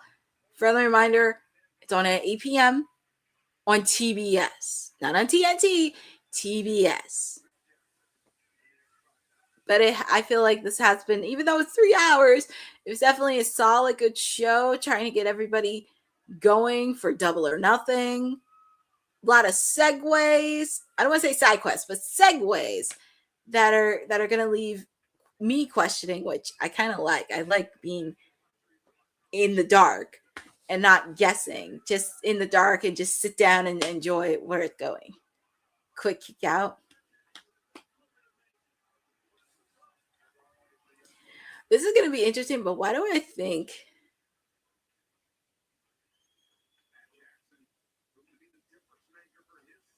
what do I feel like with the Young Bucks? Why do I feel like they're going to turn heel at some point? It's just I have that feeling they're going to turn heel somewhere down the line because I know they want to be 4-time AEW World Tag Team Champions. It would not shock me at all if they did turn heel and align themselves with FTR. See, I can make a good, solid storyline. I mean, could you imagine FTR and the Young Bucks, who don't like each other, be heels and just terrorize the entire tag team division? That would actually be a pretty interesting story to watch. You just got to make sure it's executed properly. Super kick on the dogs. Ooh, Daniel Garcia. They hit their own tag team partners. Super kick.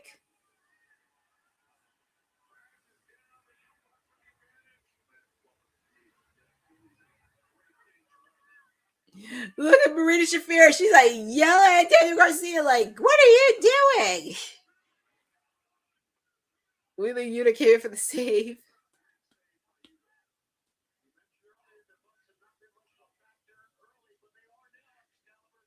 Ooh, and Austin Ace doing that squat. Ooh, boot to the face by Claudio. Super kick. Double clothesline by Claudio. Ooh, nice move by the Guns. Talk about a callback right there. Eesh. Daniel Garcia Double clothesline.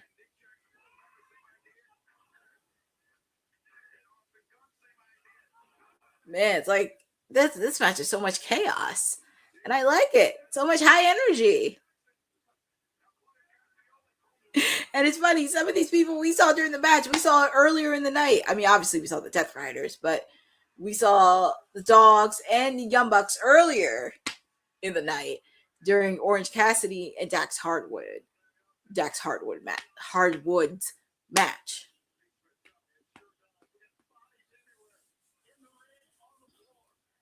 Who is going to win?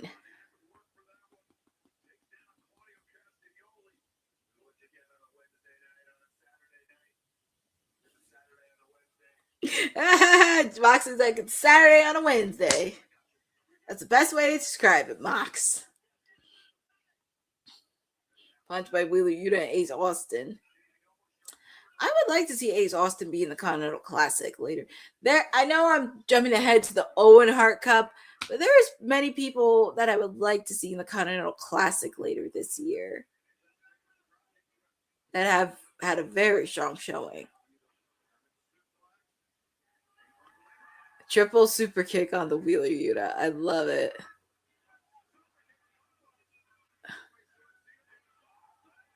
Oh my God, it has to be it. 3. Oh my God, Austin Ace got a victory. He needs to be in the Continental Classic later this year. I think Austin Ace definitely needs to be. But your winners of this match is the Young Bucks and the Bang Bang Gangs, the Guns, and Austin Ace. And here comes Juice Robinson coming down to the ring, because earlier we did see him lose to Jon Moxley, but I did think he had potential of beating Mox, but I guess not. That ain't happening. But Jon Moxley doesn't seem pleased on commentary, and it's very interesting because this is the second week in a row that the Death Riders got pinned by someone from the Bang Bang Gang.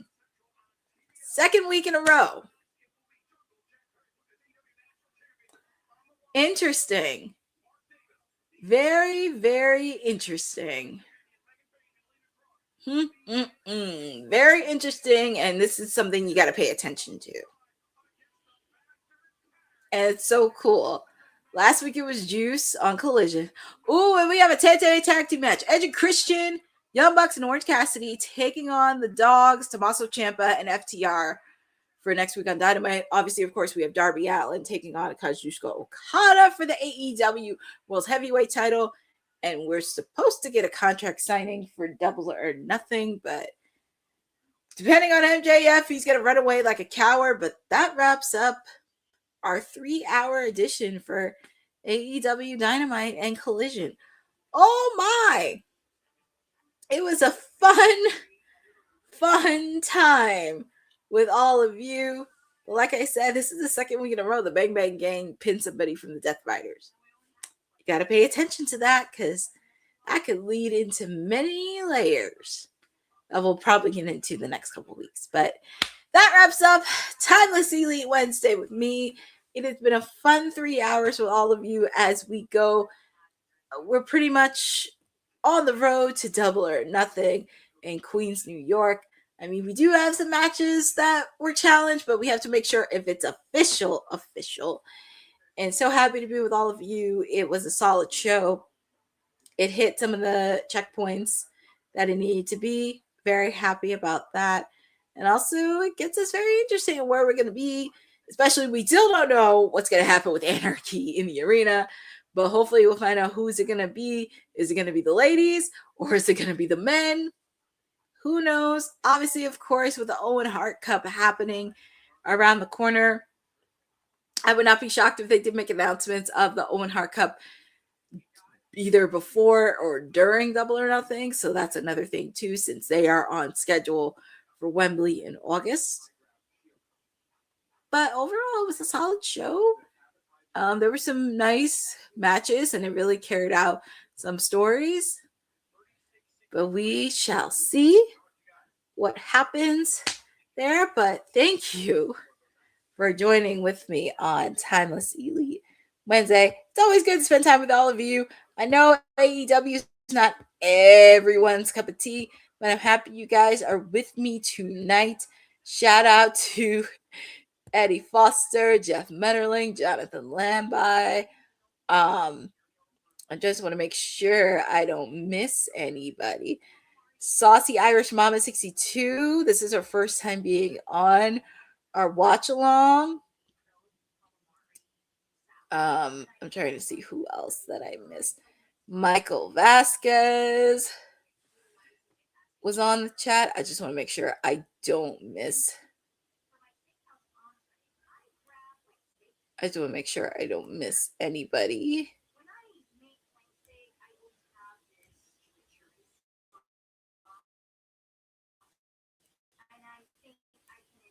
I think I got everybody. I don't want to miss anybody because I know it's been a very, very, very long day and your timeless elite. Oh, sorry. Timeless elite needs some sleep.